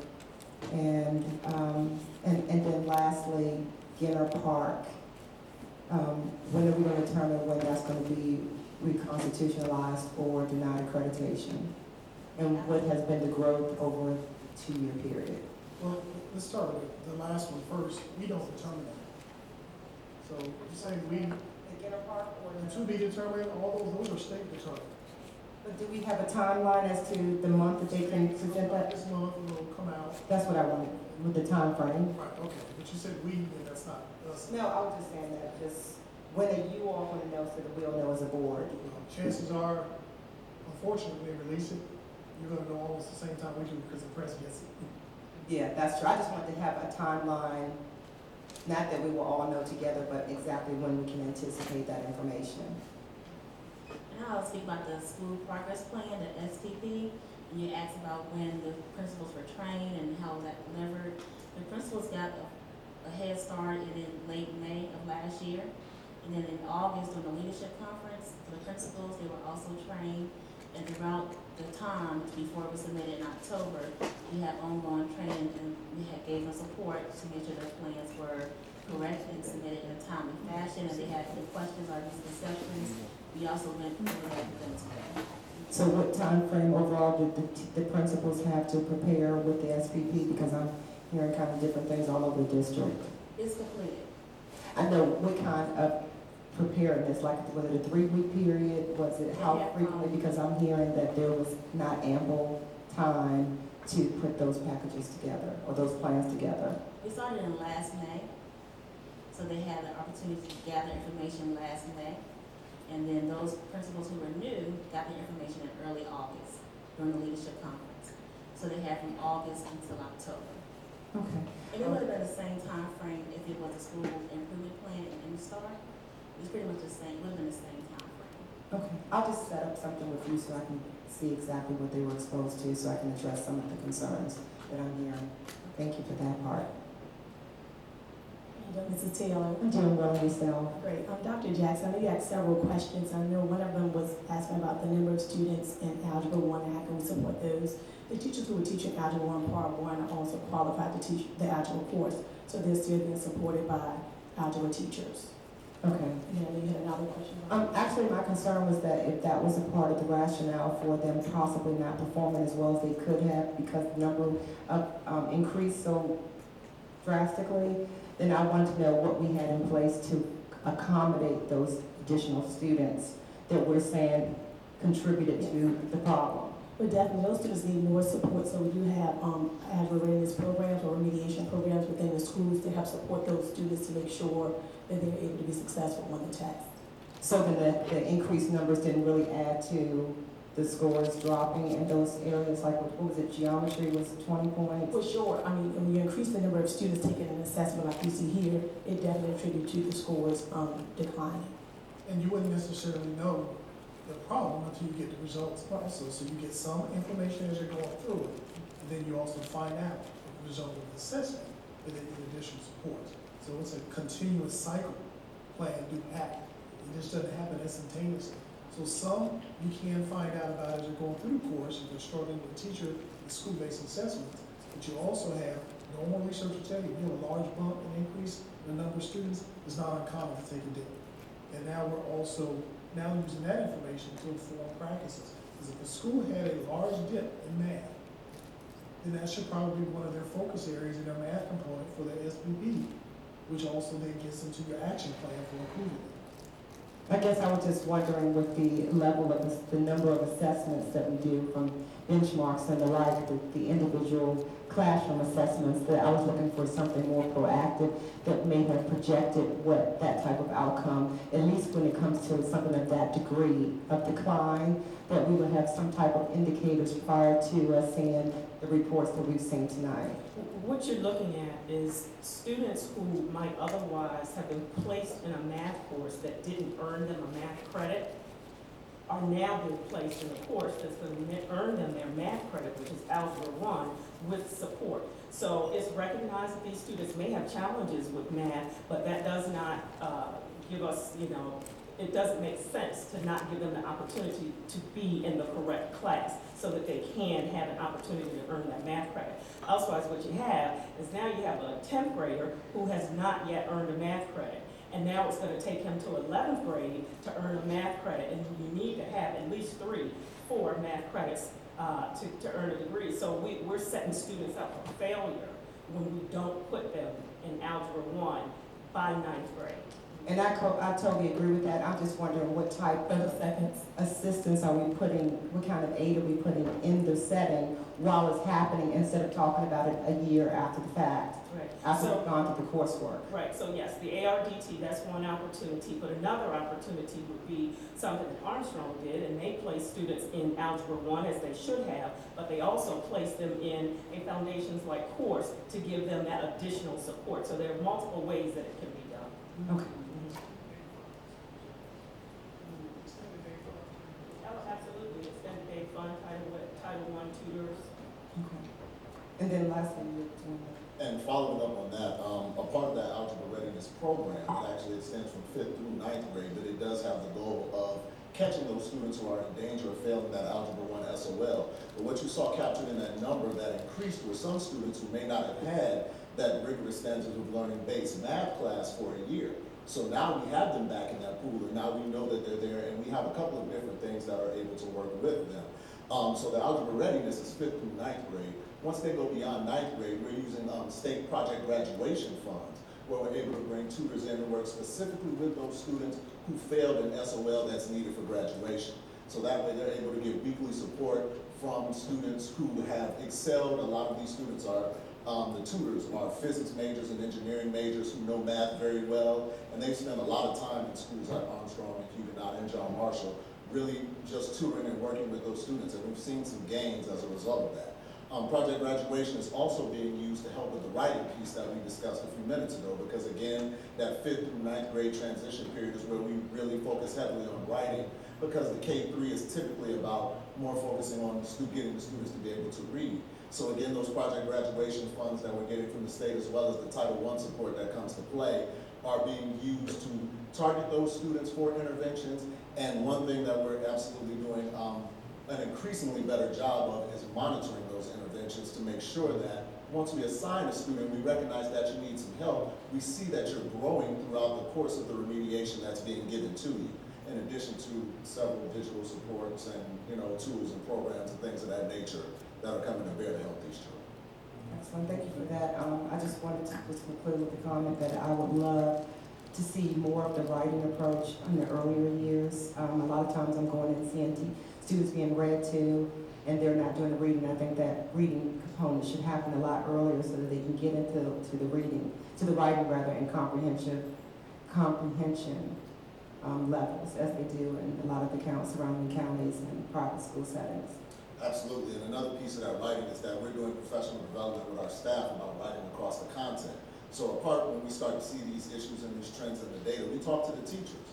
And a lot of the upper grades teachers were saying, we don't have those fundamental skills that they missed when they were in those younger years. So we're providing them with professional development so that they can better understand how students learn to read and how to teach them to write. Because if you're a high school English teacher, the fundamentals of teaching a beginning student to write aren't exactly what you do on a day-to-day basis. So we've been definitely trying to firm up those skills in the teachers as well. Ms. Taylor, I would share with you that the change process is not overnight. Oh, I understand that. Saying that. So as we identify the changes to the program, close the gap, like putting kids in the right course sequence, that transition phase is characterized by researchers being inconsistent in performance, messy, emotional, a whole bunch of other things until you get the foundation in place. What we're seeing here is you can't undo multiple years of challenges in 2 school years. So we're also in many cases rebuilding the foundation. Absolutely, and I truly appreciate that. Writing, because we talked about it today. Yeah, I appreciate that dearly, I really do. I just don't want what adults do to be neglectful in a certain sense, to impact the innate abilities that our children all have. And so while we're getting it together and figuring it out, I want to make sure that our students have every opportunity possible. Okay, thank you, Ms. Taylor. Ms. Muhammad. Thank you all so much for the information. I have a couple of questions. I'm dish them out at the same time. You explained a little bit about what has happened, but what I'm not hearing is, for the writing scores, how have we used or utilized our media specialists? How are we using the library for instructional practices? We talked about the 460 some students that left Math 8 or matriculated for Math 8, and then there was that middle class, and then you found out that that middle class, I guess, should not have existed, and then you put them in Algebra 1. Did you all consider they may need that class? 462 students is a lot. And I understand that the goal was to have 9th graders taking Algebra 1 by the 9th grade year, students taking Algebra 1 by their 9th grade year. But I am of the mindset that every child is not ready for Algebra 1 by the 9th grade year. So there has to be something in place for every ninth grader in every high school, okay? And then have something else. I don't know what that in place is. How effectively are we using ARDT? So I'm very familiar with ARDT. I know the ins and outs. I know the effective use of it and the ineffective use of it. I've seen it used both ways. So are we monitoring teachers in terms of how they're using that data? Because our students, we can receive their data from ARDT as far back as 5th grade, if they've been in Virginia. Are we allowing teachers use to that data? If so, how are they using the data? Because ARDT, the Algebra Readiness Diagnostic Test, is a viable tool to tell you the students are going to pass the Algebra 1 SOL, if we're using it effectively. And I don't think that we are, based on the scores that I saw. When we reassign the teachers, I heard Doc say that the teachers who were teaching Algebra 1 Part 1 or 2 were also certified to teach Algebra 1, of course. But then, I mean, did we work with them on teaching both components and the parts as one? You can't assume that they know how to do that when they've taught it in parts for so long. And then my last question is, if we can go back to the slide, the schools AC or lower. I know poor equipment and facilities top the chart at 67%, but you stop right there. I believe every bullet after that is equally important. So, you know, who did the surveys go to? My household didn't get one. So I just want to know, were they, oh, this was the chamber. Okay, okay. So we don't know from the chamber who they went, okay. 1,800 people, okay, okay. Well, thank you, Dr. Batten, but equally as important, everything behind the 67%. You mentioned poor equipment and facilities, and that's it. But everything else drives a school district. And you all didn't talk about that, so thank you. In regards to the algebra piece, for ninth graders, there are several supports currently in place. And what we had was not that we're making a wholesale change to the mathematics coursework at that level, but just restructuring it for student success in the way that you kind of outlined. So a general education student will come in and you're going to take Algebra 1 in ninth grade. That's it. That's all. You're fine if you take that. If you're a student who's in general education but struggling a little bit, you would take Algebra 1 along with the Foundations of Algebra course. And the misscheduling that we recognized was happening was that some students would only be in Foundations of Algebra. So that's where you really saw that influx that came into that Algebra 1 class. But that Foundations course is there as a corollary so that if I'm in Algebra 1, but I need some additional support keeping up, or every other day I have this Foundations of Algebra course that's there to shore up those learning gaps. If I'm a student who truly struggles, that's where the Part 1 and Part 2 course comes in at, where you would take the Algebra 1 Part 1 during your freshman year, which would basically be the first semester of Algebra 1 spread out over the course of a year. Then you would take Algebra 1 Part 2, where you would take the SOL at the end of that second year, which allows that student who needs some additional support, some additional time. And that is provided from the state in exactly that fashion. Now, once I finish that Algebra 1 Part 2, I have to take Geometry and Algebra 2 in both 1 year to make sure that I earn my math credits to graduate. But that course is there for that ability. And geometry functions in the same way. So if I'm not an exceptional education student, I can take Algebra 1, Part 1 and Part 2, or I can take geometry in 2 parts. So I have the option to take either of them to be able to give me some additional time to work with my teacher. I'm not a great math kid. Maybe I can write essays and books and novels, you know, all across the world. But if math isn't my thing, there are pathways there. So those other courses function as supports for you. And it still qualifies you for on-time graduation. Absolutely. Students certainly need that, but for the majority of the students, we don't want to just place them in Part 1, is what we're saying. And I know you're ready to say something, Dr. Bennett, but you know what I think hurts us sometimes with those students that fall in this gap? Our math is year-long. That Part 1 is year-long. Instead of it being a semester base, they can, a 4x4, they can quickly finish that Part 1. I'm not saying this is an upset for the entire district, but those Walker students when they take that part one all year long, and then the next year they take part two, you know, the math teacher has to spend the first 9 to 12 weeks reintroducing the part one concepts. So we look at, I mean, this is, you know, something the board can look at, but possibly looking at research and moving to a 4x4, because we can catch those kids the next semester, instead of them waiting a whole year. Take part two. That would pretty much equate to a general Algebra 1 class with foundations backing it up, because those students would take math every day.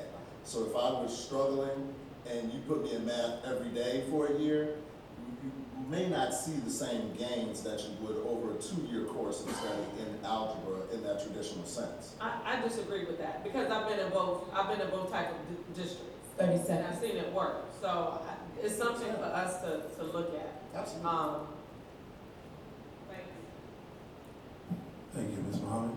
Ms. Baptist.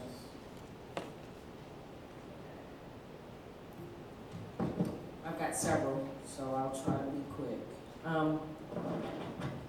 Where I need some help with understanding is when the children take the SOL test, aren't they retaking the test? If they don't pass it, they're retaking it. And so these scores are indicative of children who had how many opportunities to retake this test?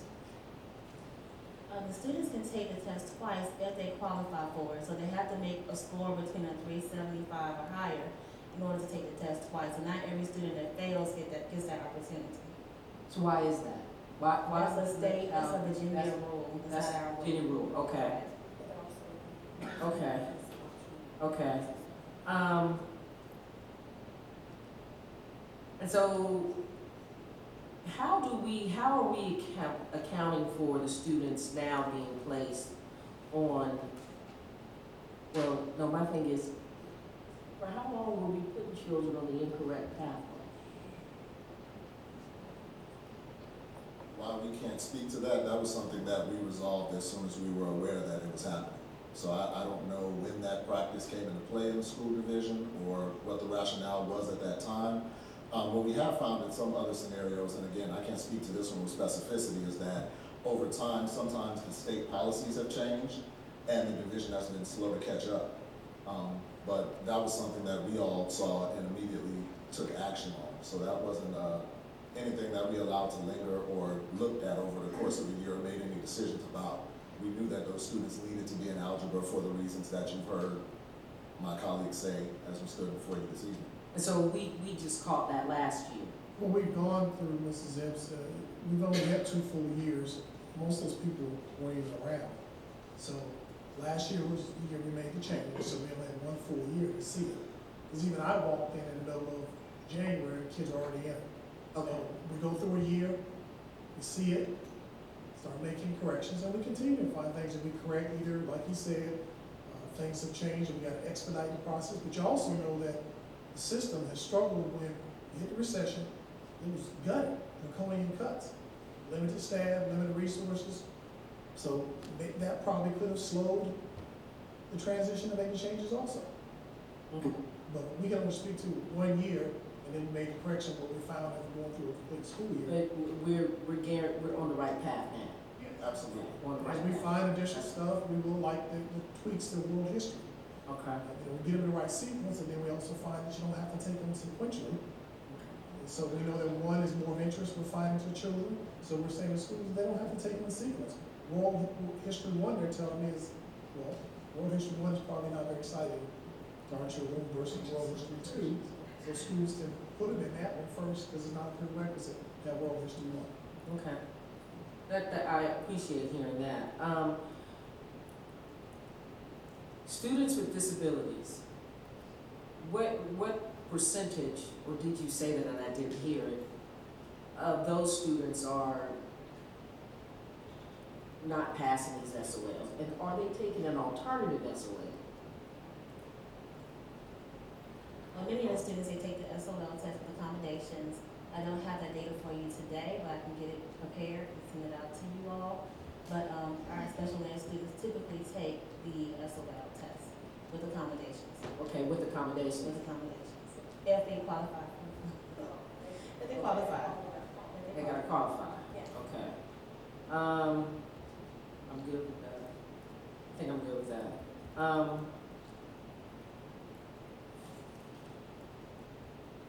What does reconstituted mean? Reconstituted is, we have to fill out an application every year for schools who could be faced with being denied.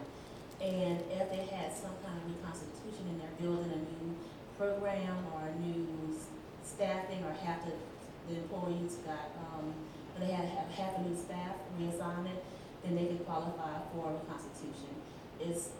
That's what happened at MLK? That was MLK? You have MLK, you have Benford, Lucille, Benford, and so when you see those applications going that you heard about, that's us submitting paperwork, asking the state to review to see if any of this will be considered as a way to consider it. And sometimes they say they're gonna recommend to go forward, other times they say we don't think it's enough, and then we have to decide whether we're going to contest it, and more times than not, you didn't make the mark and they don't see it, then we just take the rating and we withdraw. We don't. So you'll see us submit it for review, and then see which way it may fall, and then they may indicate what they're going to recommend, and then we wait to see the state board approves veto each recommendation. So we don't always go contest, because sometimes it's just not the appropriate thing to do, and move forward with a corrective action plan. Okay. And one of the reasons you got a presentation last week with the SPP, describing it, was mid-year. If you remember, we said we had concerns mid-year. That's why we started this plan with changing the format of how we do our school plans for improvement. This is the other reason also we're saying that we're asking for moving to division level review model, because the number of schools that were already in the pipeline before we got here were already slated. So unless we hit the mark, they were going to be facing denial. And we just don't have the resources to do it school by school. There's just too many of them. Okay, so I want to expound on that then, using Ginter Park as the example. And we only use it because it's an easy one to. If the state comes back and says you're denied, do we have those 4 options? Either replace the principal? No, that's different. That's federal. If you fall in the lowest, it's 5%. Okay, so that's something else. That's something different. Okay. They will come in and have this very specific plan of action that you must agree to for those schools that you must take. And we're saying, if you're going to go that route with these many schools, we don't have the personnel to do the type of work. That means that's a systemic thing we need to address, and then tweak parts of it to support the individual school, and they got nuances that are different that we need to address. Okay. So did Ginter Park have an improvement, school improvement partner? A lead turnaround partner? I don't believe they are priority, so no, they wouldn't have received Okay, that. That's that other. Okay. So my final one would be, based on these SOL scores and the trend that's been happening with Richmond Public Schools over the years and this decline, first let me say that I really would like for us to start to speak with a level of hope for these children. When I hear the conversation, it's as if, and I know I don't believe that it's intentional, but what I hear is almost like an excuse for us not being there. And I'd like to hear us say, we know what it is, but we know we're going to do it. We know we can overcome this, if you will. So, saying that, how close are we to, with having our schools not accredited, to the state coming in? Are we in a position where if we don't move these scores for next year, would the state come in and say, RPS will take it over? I wouldn't categorize it taking over. I think one of the options is they could come in, even if we don't request it, and say they're going to do the division level review because of this, regardless of what we say. That's one thing they can do. Division level review, when I did a little research on it, are we in a status where it is going to be required? And I hear you saying we're volunteering for it, but when I look at these guidelines, it looks like it's going to be required. You remember what I said to you last, when we did it? We asked for this consideration almost a year, August 2015, because we saw the challenges with the number of students. All I can say to you is that we don't make a decision for them, but there's enough here that they could actually say, whether we ask for it or not, that they want to come in and do it. The way the grades are written, whether we ask for it or not, they could say, we're gonna do it anyway, because you've met all these requirements. Do they prefer to be collaborative? Absolutely. We believe we need it. That's why we asked for it before we got there. Even when we had a banner year last year, you saw the greens and growth. Everybody excited. We still thought it was the right thing to do then because of capacity issues. So how I don't want soon, people to think that we're saying, oh my God, the sky's falling. No, we asked for this even when we had a good year. so, if for instance, the state decides they're gonna come in, because I thought I understood that you said that they were working on this, they're working on the tool. No, they had a tool. They have a tool. They're creating a new tool that they believe is better. They've always had a division level review in the language. Only thing they did this past year in legislation is change wording and make changes to it. Okay. They're now working with William and Mary, Dr. Strong, the Heritage Professor, Leadership Policy, blah, blah, blah, to make it focus on those 5 core areas. So we could potentially be the first district to go through that process in the new format. As of today, I was told that when I asked for any update on what I shared with you all previously, other than the notes that you have there, they don't. They say that he's still working on his portion, that it may not be the earliest be November, and they would, forward. They could still use the old tool. I don't think they're going to do anybody the old tool anymore, period. I think they're going to this new tool, period. Okay. Just that they didn't have it done, that they could share with us and give you more, here's the document, here's what it looks like. Like I could show you the document, but it would probably confuse you because it may not look the same. Okay. So they're best to leave that one alone. I kind of want to go back and make sure we're clear. Maybe takeover isn't the word, but when we think about our sister school system, Petersburg, and how they ended up with the state coming in, are we in a situation near that?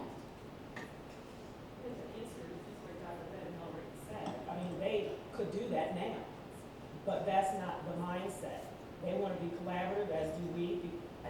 I don't mean Could they? Sure they could, but we're not there. I think you're missing my question.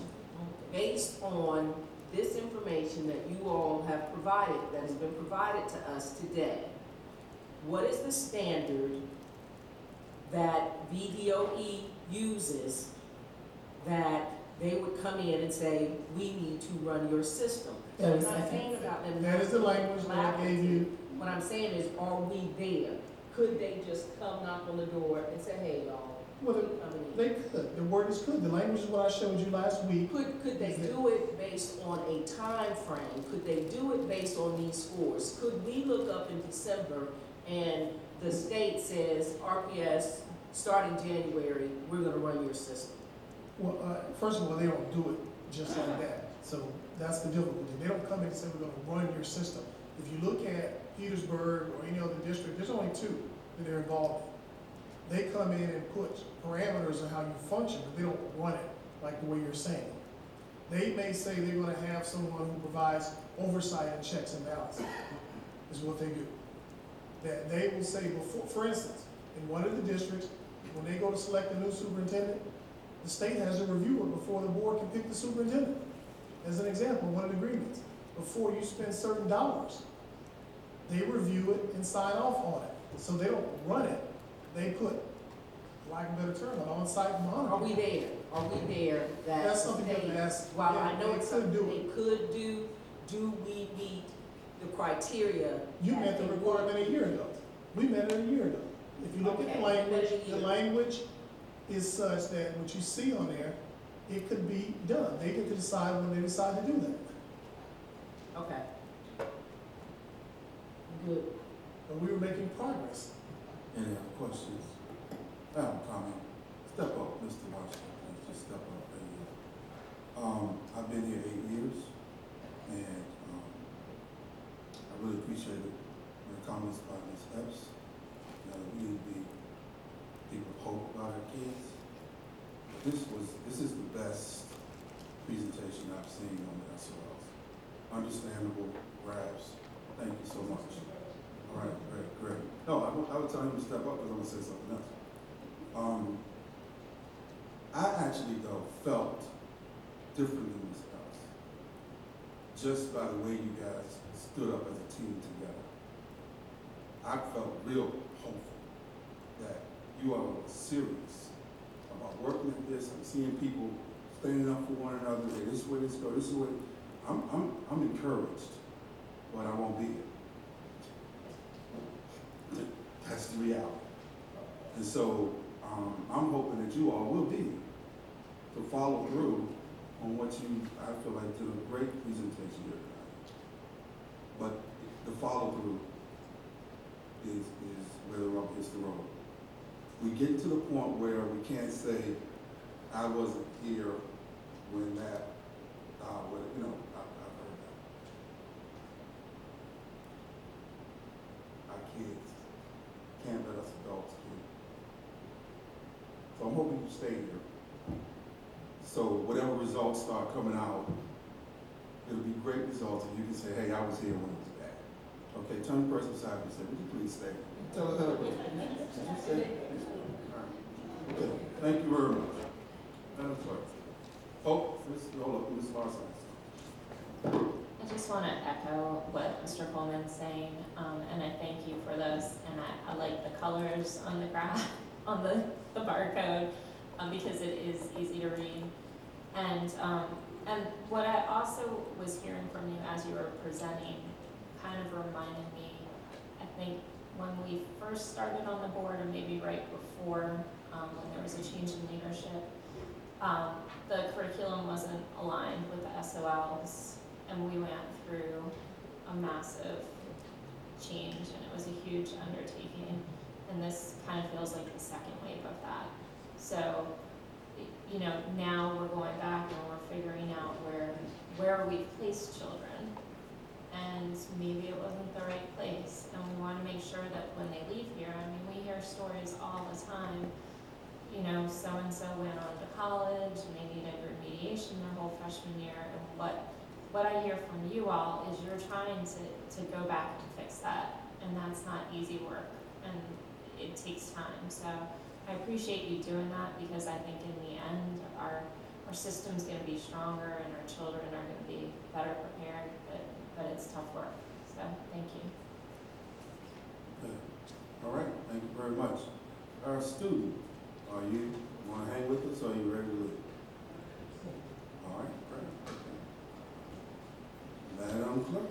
The next item is 4.03, discuss the 2017 legislative package.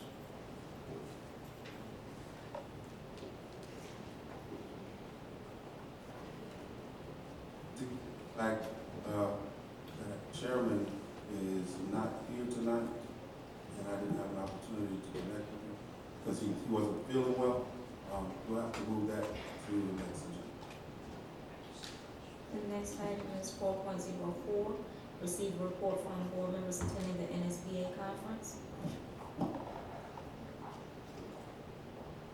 Thank you all. I'm Mamie Taylor, the 5th District School Board Representative, and I really wish that our colleague, Mr. Bourne, was here, because based on the policy that he presented as to board members presenting on their professional development, he sent me a copy of the policy, and within that same policy, in fact, the very same paragraph, the first sentence in that policy, it reads that all board members are to receive professional development annually.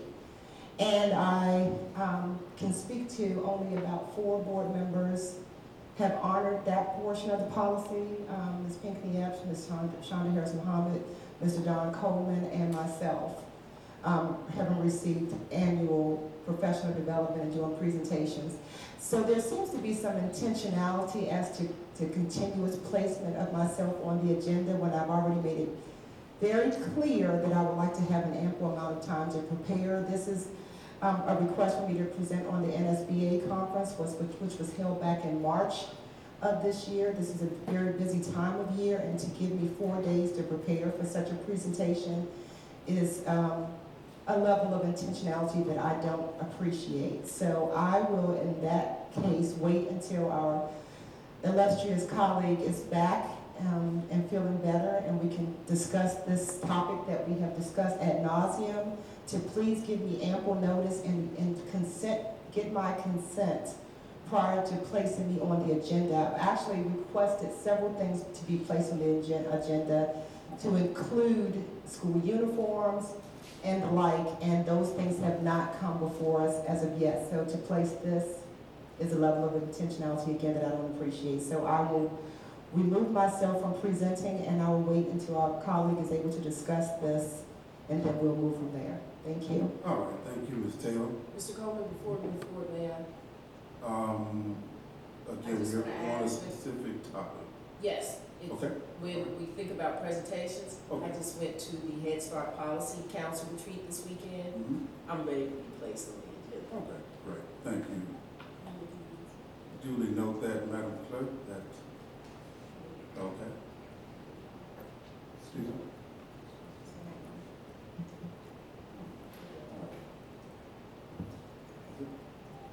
Next time? The next item is item 5, budgetary items. 5.01, receive the financial statement for the month ended September 30th, 2016. Good evening, Mr. Chairman, members of the board. Just a brief update about our financial statement for the month ended September 30th. Our revenues and expenditures continue to improve as we anticipated. As you know, September only reflects one active month for the teachers being back.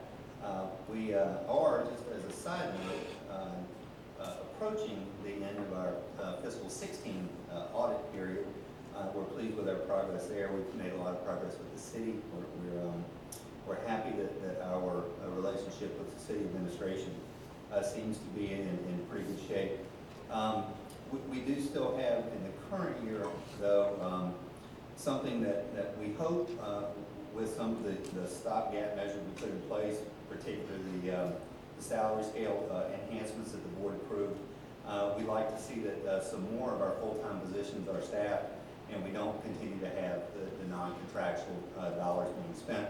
Obviously, we didn't move those dollars out of salaries because we anticipate filling those positions going forward. With that, I don't really have much of a further update because it's so early in the year, but I'll be happy to answer any questions. Okay. Any questions for Myers? All right, sir. Thank you. Madam Clerk. The next item is 6, your board action item, 6.01, receive for action the recommended request for a division level review. That is correct. Thank you so much, Mr. Plum. I move that we accept the recommendation for request for a division level review. Moved and properly second. Is there any discussion? Ms. Evans? I would definitely like to add, and I appreciate that we're volunteering, although they should have did this review a year ago based on what our SOL scores are looking like. My concern is that we, the Virginia Department of Education, the last time they came and presented to us, were not willing to answer any questions. So can we at least put in the caveat that if they do this review, when they do the presentation, they will make themselves available for board questions.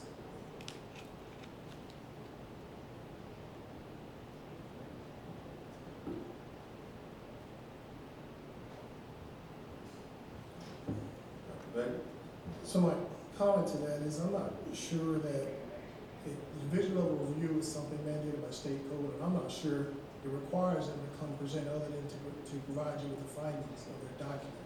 So that's the first thing that you want to consider. Secondly, I think I shared with the board members specifically on individual calls why they did not present and speak. And they did something they normally don't do. They don't come to school divisions and do what they did for us on that day. They did that out of collaboration and request. They don't not send their administrative staff that come speak before other school boards, because their job is to report to their school board. And they absolutely did not want to have a situation where there was an exchange back and forth that could be become inappropriate back and forth.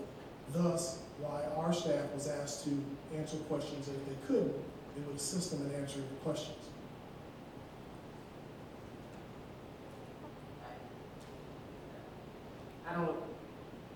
I don't buy that. Again, it speaks to a predetermination that somebody was gonna ask them something inappropriate. It just is difficult to receive information and then not be able to question the individual that gave you the information. As I look through what you say, they're revising the whole tool, and I guess, how will this review be helpful for the right here and now if we've got to wait for a future time for them to come in and do it? Again, as I said earlier, they anticipate having the tools available in November.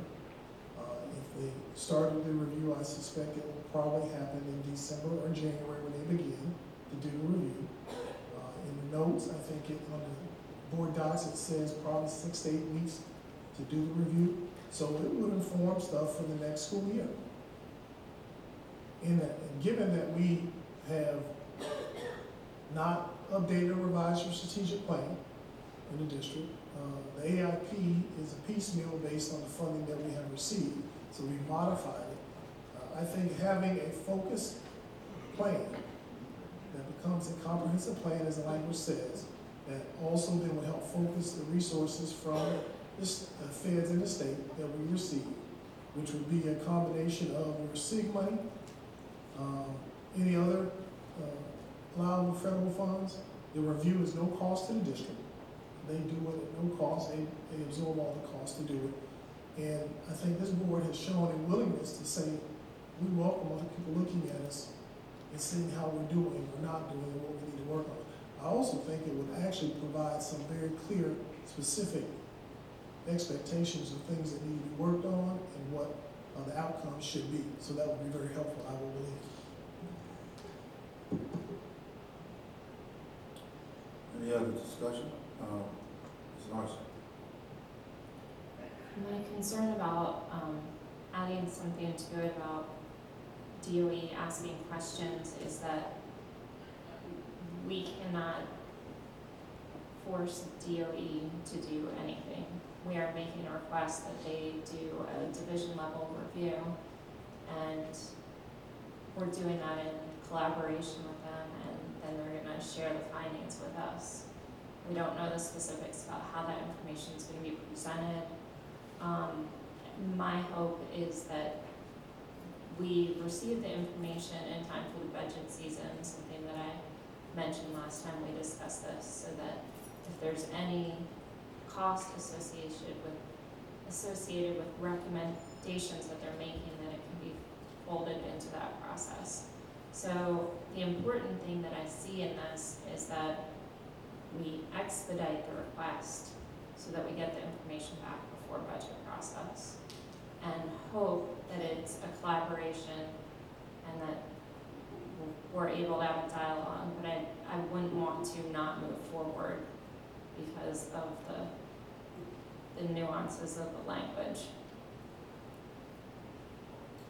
Any other discussion?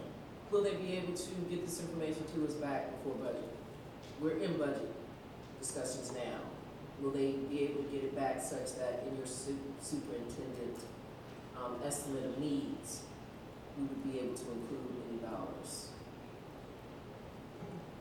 The same answer I gave before, it doesn't change. It could start in December, it could start in January, 4 to 6 weeks, and I understand.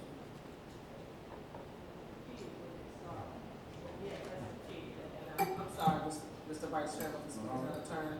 The key is when they start.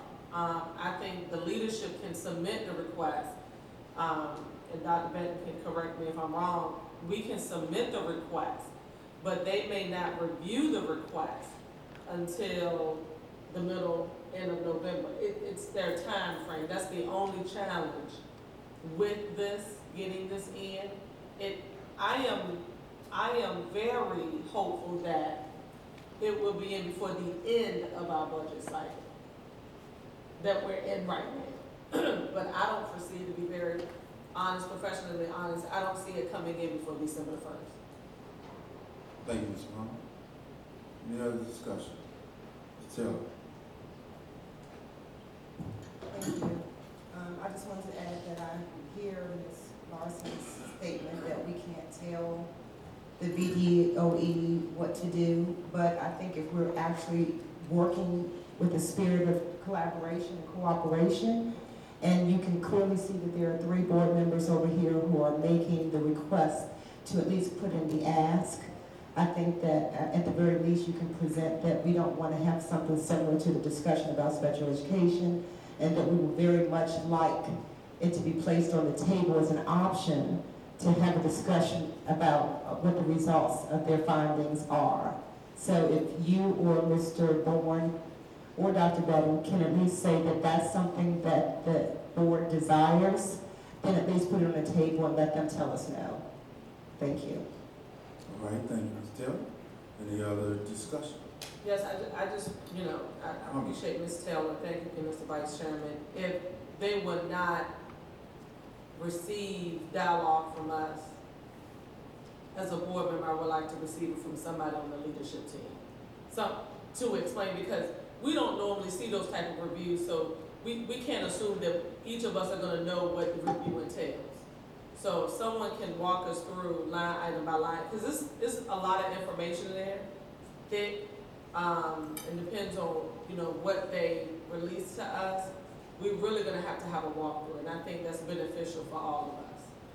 Mr. Chairman, I don't have any reason to believe that, but if you request this, that we can't inquire about what's the presentation format and tell y'all typically how they present. So ask, I'm just saying that we can't, it could be that they will come and do the same thing, that they're gonna present information to you and their findings, and they may or may not take questions, I don't know, but I don't have a problem asking that question. Okay. So I can actually do that. What is the delivery format when you report? Does someone come out and do the report? So I can ask that question, and we have a response, put it in the weekly report for y'all what the response is. Well, thank you very much, Mr. Superintendent. All righty. Any more discussion? All right. Call the question? Call the question. You're asking us to call the question? Yes. Call the question. No more discussion, there's no disagreement in that? Thank you, Madam Clerk. The motion was made by Ms. Harris Muhammad and seconded by Ms. Gray to accept the request for division level review. Ms. Gray? Yes. Mrs. Larson? Yes. Mrs. Taylor? Yes. Mrs. Harris Muhammad? Yes. Mrs. Pinckney-Yes? Yes. Mr. Cole? Yes. Motion passes 6-0. The next item is 6.02, receive for action, human resources actions.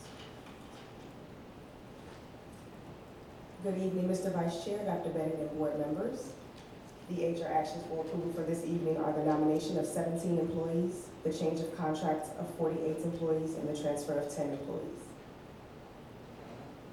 Are there any questions that need to be covered and closed? I move that we accept the HR journal. Second. Oh, there is a question for close. Okay, thank you, Ms. Epps. So do we withdraw the motion or do we vote it out? No, that was my mistake. She had her hand up before you guys made the motion. That's my mistake. Yeah.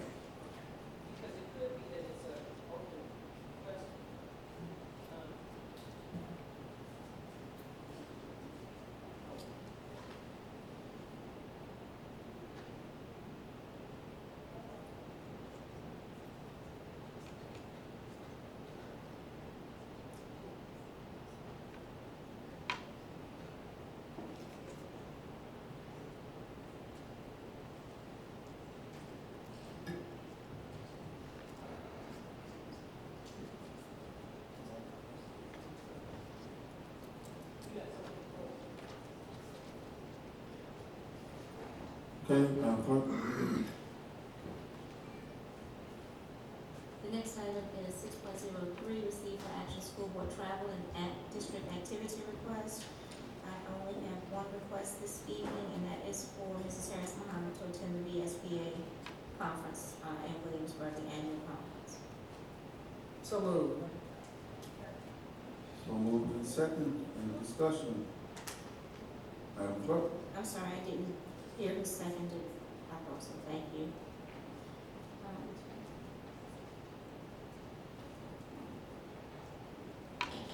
Ms. Gray?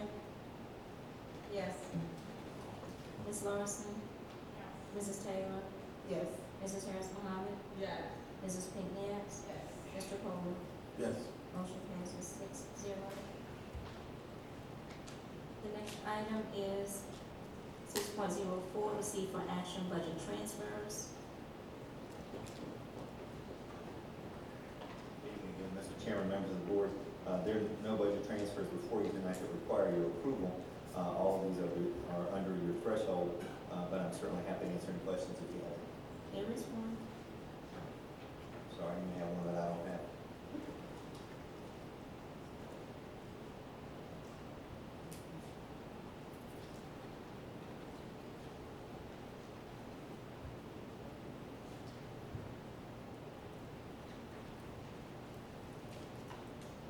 Oh, I'm sorry, there is. I didn't know this one was on for tonight. There is one. There is one. I apologize.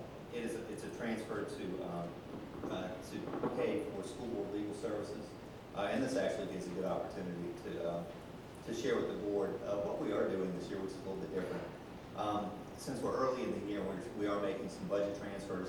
We're going to incorporate those into next year's budget, so we won't have to make budget transfers so early on in the year. This transfer is for $14,091.50. It's a transfer out of reserve for contingencies to pay for school board legal services. School board legal services. Okay. Yes, ma'am. Thank you. Is there a motion? There's a question. Question? Yes. You just kind of touched on it a little bit, Mr. Myers. I'm concerned that this early in the year, we're moving money around, and we're moving it from categories into staff development.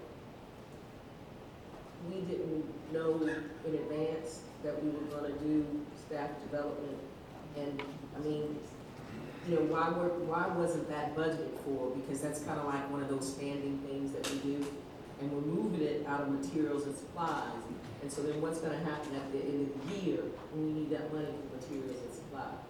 Yes, ma'am. That's a good question. That's what I was attempting to address, is that we're going to bring those transfers to the schools and department budget holders about making these transfers so early on in the year. And do we need to adjust some of those budgets so those dollars will be available? No, we shouldn't have transfers this early in the year for what would be relatively common recurring items like professional development.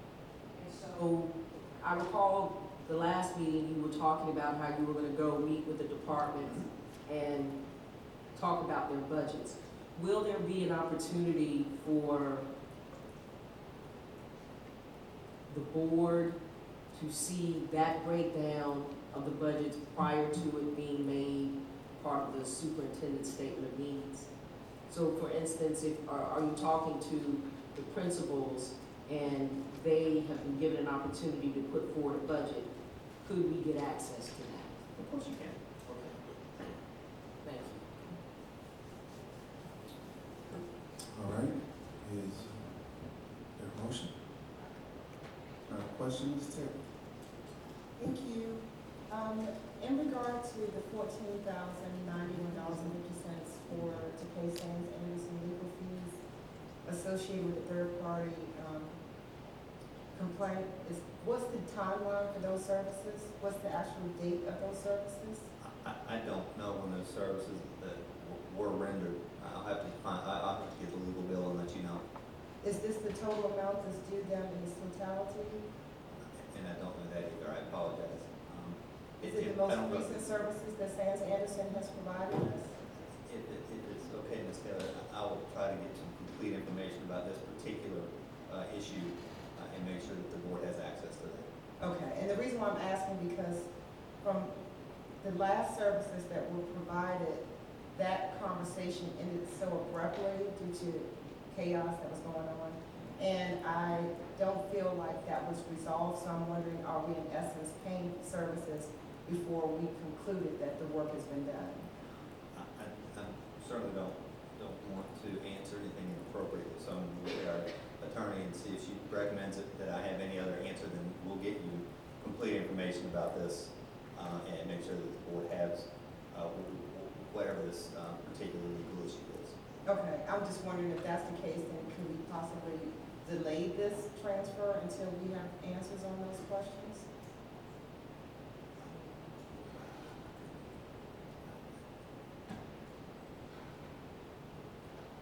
I can't speak specifically to this, but if an invoice was given, then there are certain deadlines that have to be met in order to have prompt payment of those services. So work was done, an invoice was given most likely. I haven't seen the invoice, so I can't speak to the specifics, but board discussions of that result do not factor into this at all. Okay, I'd like to make a motion that we delay the transfer of this until the next board meeting. Second.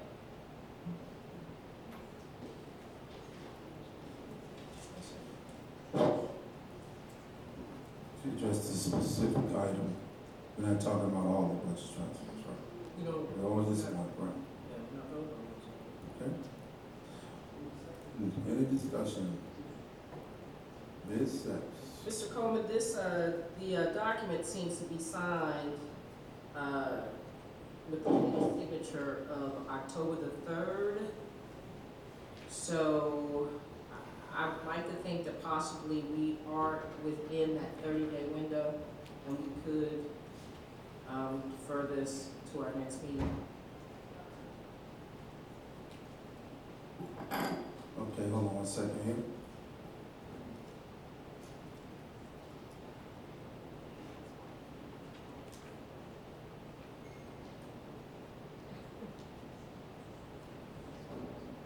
Okay, thank you, Ms. Evans, great. I just want to remind everyone here that we are under state public procurement laws, and we are guided by the Prompt Pay Act. And even though the invoice may not be outside of 30 days, by the time we get the payment made after the board approves it, we could be outside of state law compliance. So I cannot vote tonight to not abide by state law and promptly pay a bill that we have procured through our process. So I am in strong objection to not paying our bills that we've already obligated ourselves to pay. Follow up, Mr. Coleman. I appreciate that information, but we don't even know when we got the invoice. So can somebody at least tell us when we received the invoice? Okay, Dr. Ben. Yeah, you have the date, you remember the date? We've got a second request for payment on this. So, Ms. Lilly, you remember around the rough time that they sent the report? But we could be coming up close to it. I know we're at least halfway there since the first invoice was a couple weeks ago, at minimum, maybe 3. You saying we received possibly 3 invoices on this? I said weeks, it's either possibly 2 to 3 weeks ago. Okay. It was the first invoice sent. This service was through a procurement process. This is an approved RFP process that this company was engaged, and it's a legitimate service. The movement, if you remember, because when we cut and reduced the budget, we had money in that line item, but that was part of the budget. So we took that $50,000 away? Correct. That the line item does not exist in balancing the budget. So that's why we're in this boat. Okay, thank you, Dr. Pitt. More discussion. Ms. Gray. Just one note, the transfer request came through on September 28th, so we would be beyond 30 days when this request, and I imagine that the professional services, because it is $14,091.50 is an exact amount to match that invoice. That the invoice had to have come prior to September 28th. So we would be out of compliance with state laws if we go to our next meeting to vote to approve this transfer. All right, thank you. Thank you, Ms. Gray. Ms. Taylor. I just want to just add on that we don't know what the date of the invoice, we don't know if this is the total amount that we're actually paying out in services. If Ms. Gray Coltrane is referencing the 28th of September, we didn't even include, if this is the, for the services that I think is about, we had a discussion about this in October during our last board meeting and closed that was ended abruptly because of chaos. So that 28th date of September, and we hadn't even concluded the discussion about the services, that was in October. It just doesn't match up. I would like to have information before I agree to. Okay, hold on a second. Thank you very much. Thank you very much.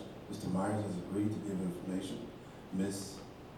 Attorney Lilly, what would you like? I was just going to reiterate that services rendered are not the result, and the discussion of that result, as I said, does not have any bearing on the invoice for services.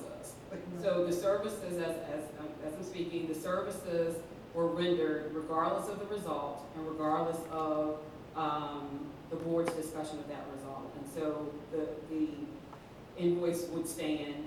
If we only knew what date it was, but we don't know what the date is. I'm suggesting that the services were rendered so that the discussion of the date really, if you're going to talk about not paying it, the services were rendered. That's what I'm saying. It has no the date has no bearing, so to speak, on whether or not you're going to ultimately end up paying the $14,091.50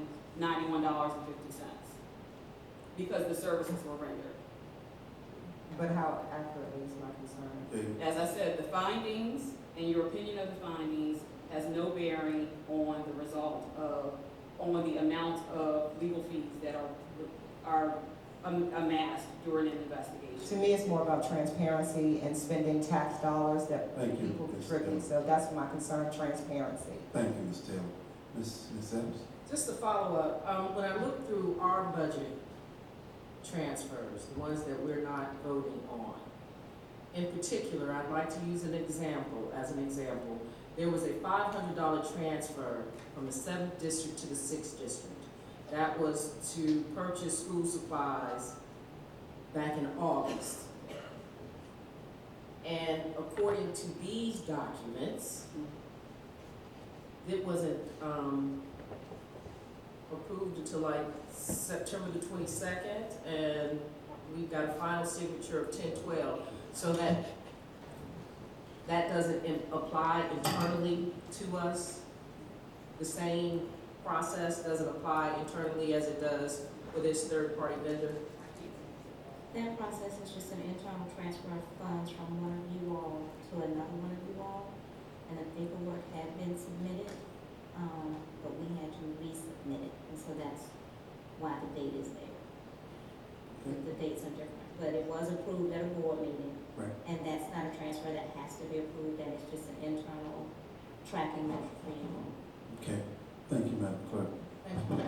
Question for attorney. So is this motion? It's a viable motion, and you either vote it up or down. Okay, thank you very much. Any more discussion? Okay, Madam Clerk. Motion was made by Mrs. Taylor and seconded by Ms. Pinckney Epps to defer approval of budget transfers. Ms. Gray? No. Mrs. Larson? No. Mrs. Taylor? Yes. Mrs. Harris Muhammad? I'm sorry, it's just this one. No. Mrs. Pinckney Epps? Yes. Mr. Coleman? No. Motion fails 4-2. I need a motion. I move that we approve the budget transfer. Second. Moved to second. Yes. Yeah, we have to approve. Right, okay. 4-2. Okay, moved in second to approve. One second.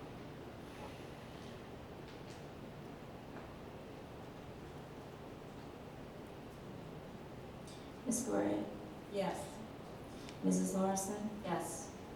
Mrs. Taylor, Mrs. Harrison, No. Yeah. Mrs. Pinckney Epps, No. Mr. Coleman. Yes. Motion passes 6-2. Thank you, Madam Clerk. I'm sorry, 4-2. Thank you, Ms. Brown. The next item is your consent agenda. And under the consent agenda is approval of the minutes of the October 3rd, 2016 meeting, and to affirm the list of 2016 and summer 2016 graduates.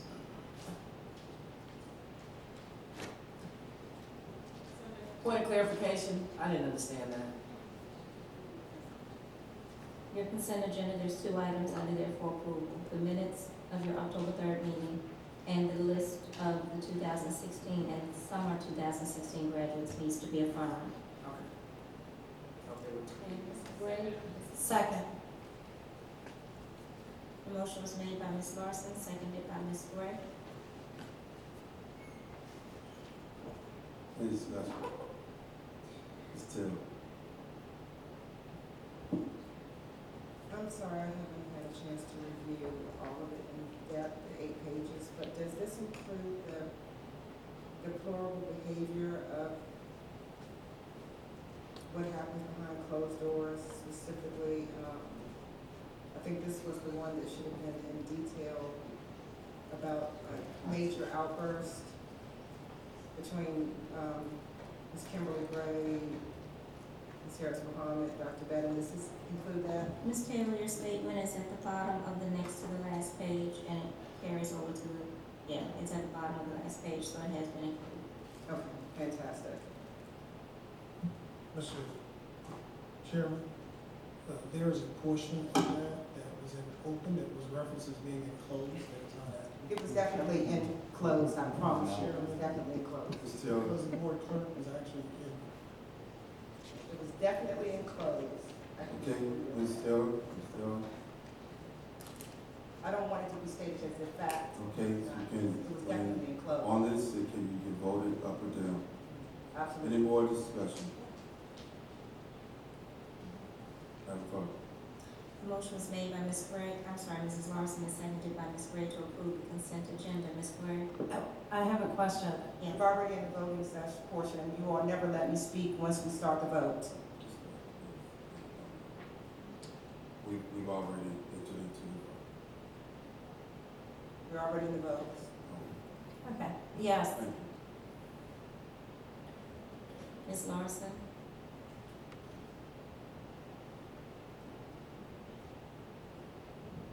Yes.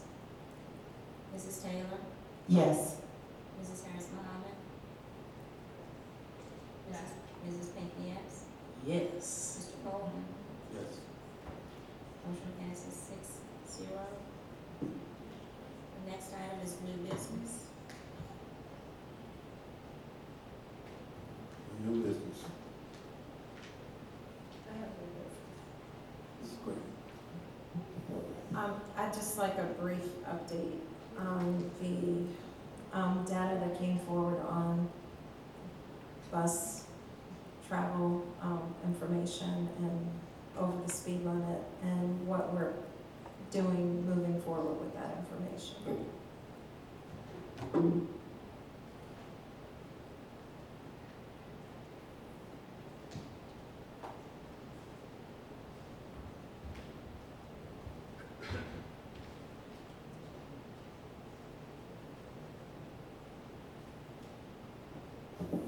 And I don't need any details, I just want to know that we're on it and that something's gonna come forward at a later date. Okay, I'll give it to you real short and sweet. Good evening, Mr. Chairman. As reported on the TV with the GPS, the board approved the GPS when we installed on our buses. The system has many, many features, obviously one of which is we can track the speed of our buses.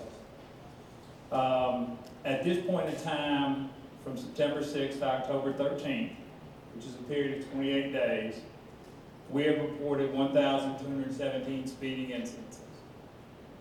Now, before we go off, let's understand.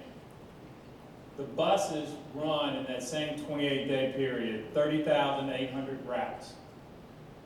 That 1,217 instances represent 3.95% of our total number of routes run during that period of time. Of the 1,217, if I take the top 10 buses that were involved, and you can't say drivers because you don't know if a driver was out sick and another individual drove that bus on that given day, the top 10 represents 36.5% of the total incidences. So it's the old 80-20 rule. We realize that it's a serious problem. It's one that we're going to develop a policy or a procedure that we will present to our cabinet that is a progressive discipline approach.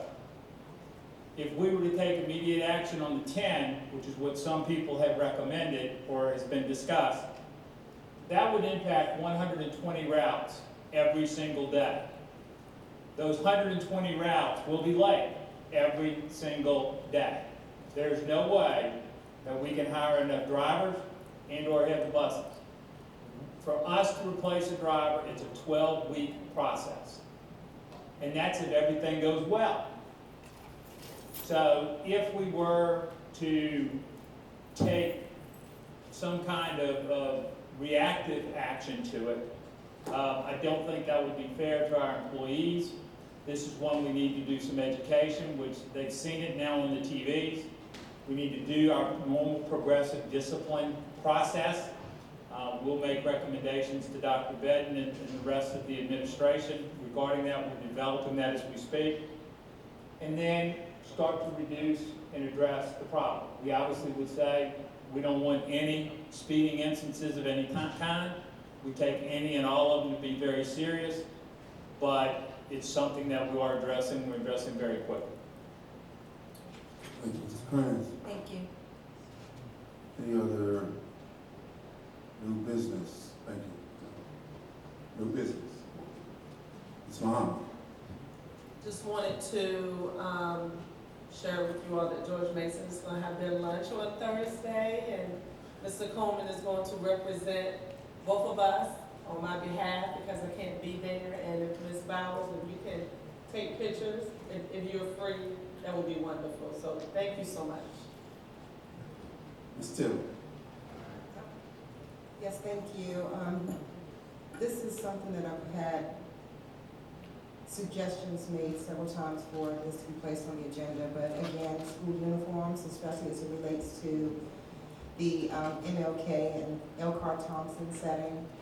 Also, I would like to have some type of upcoming report on how our curriculum is in line to instruction in K through 12, as well as how our preschool students are transitioning from VPI, Head Start or VPI Plus, into the kindergarten. My understanding is a lot of times the kids either learn quite a bit and then for a year in kindergarten they're repeating the same information. They get bored and things happen that shouldn't, or they're not prepared as they should be for kindergarten. So I would like to see what that looks like holistically.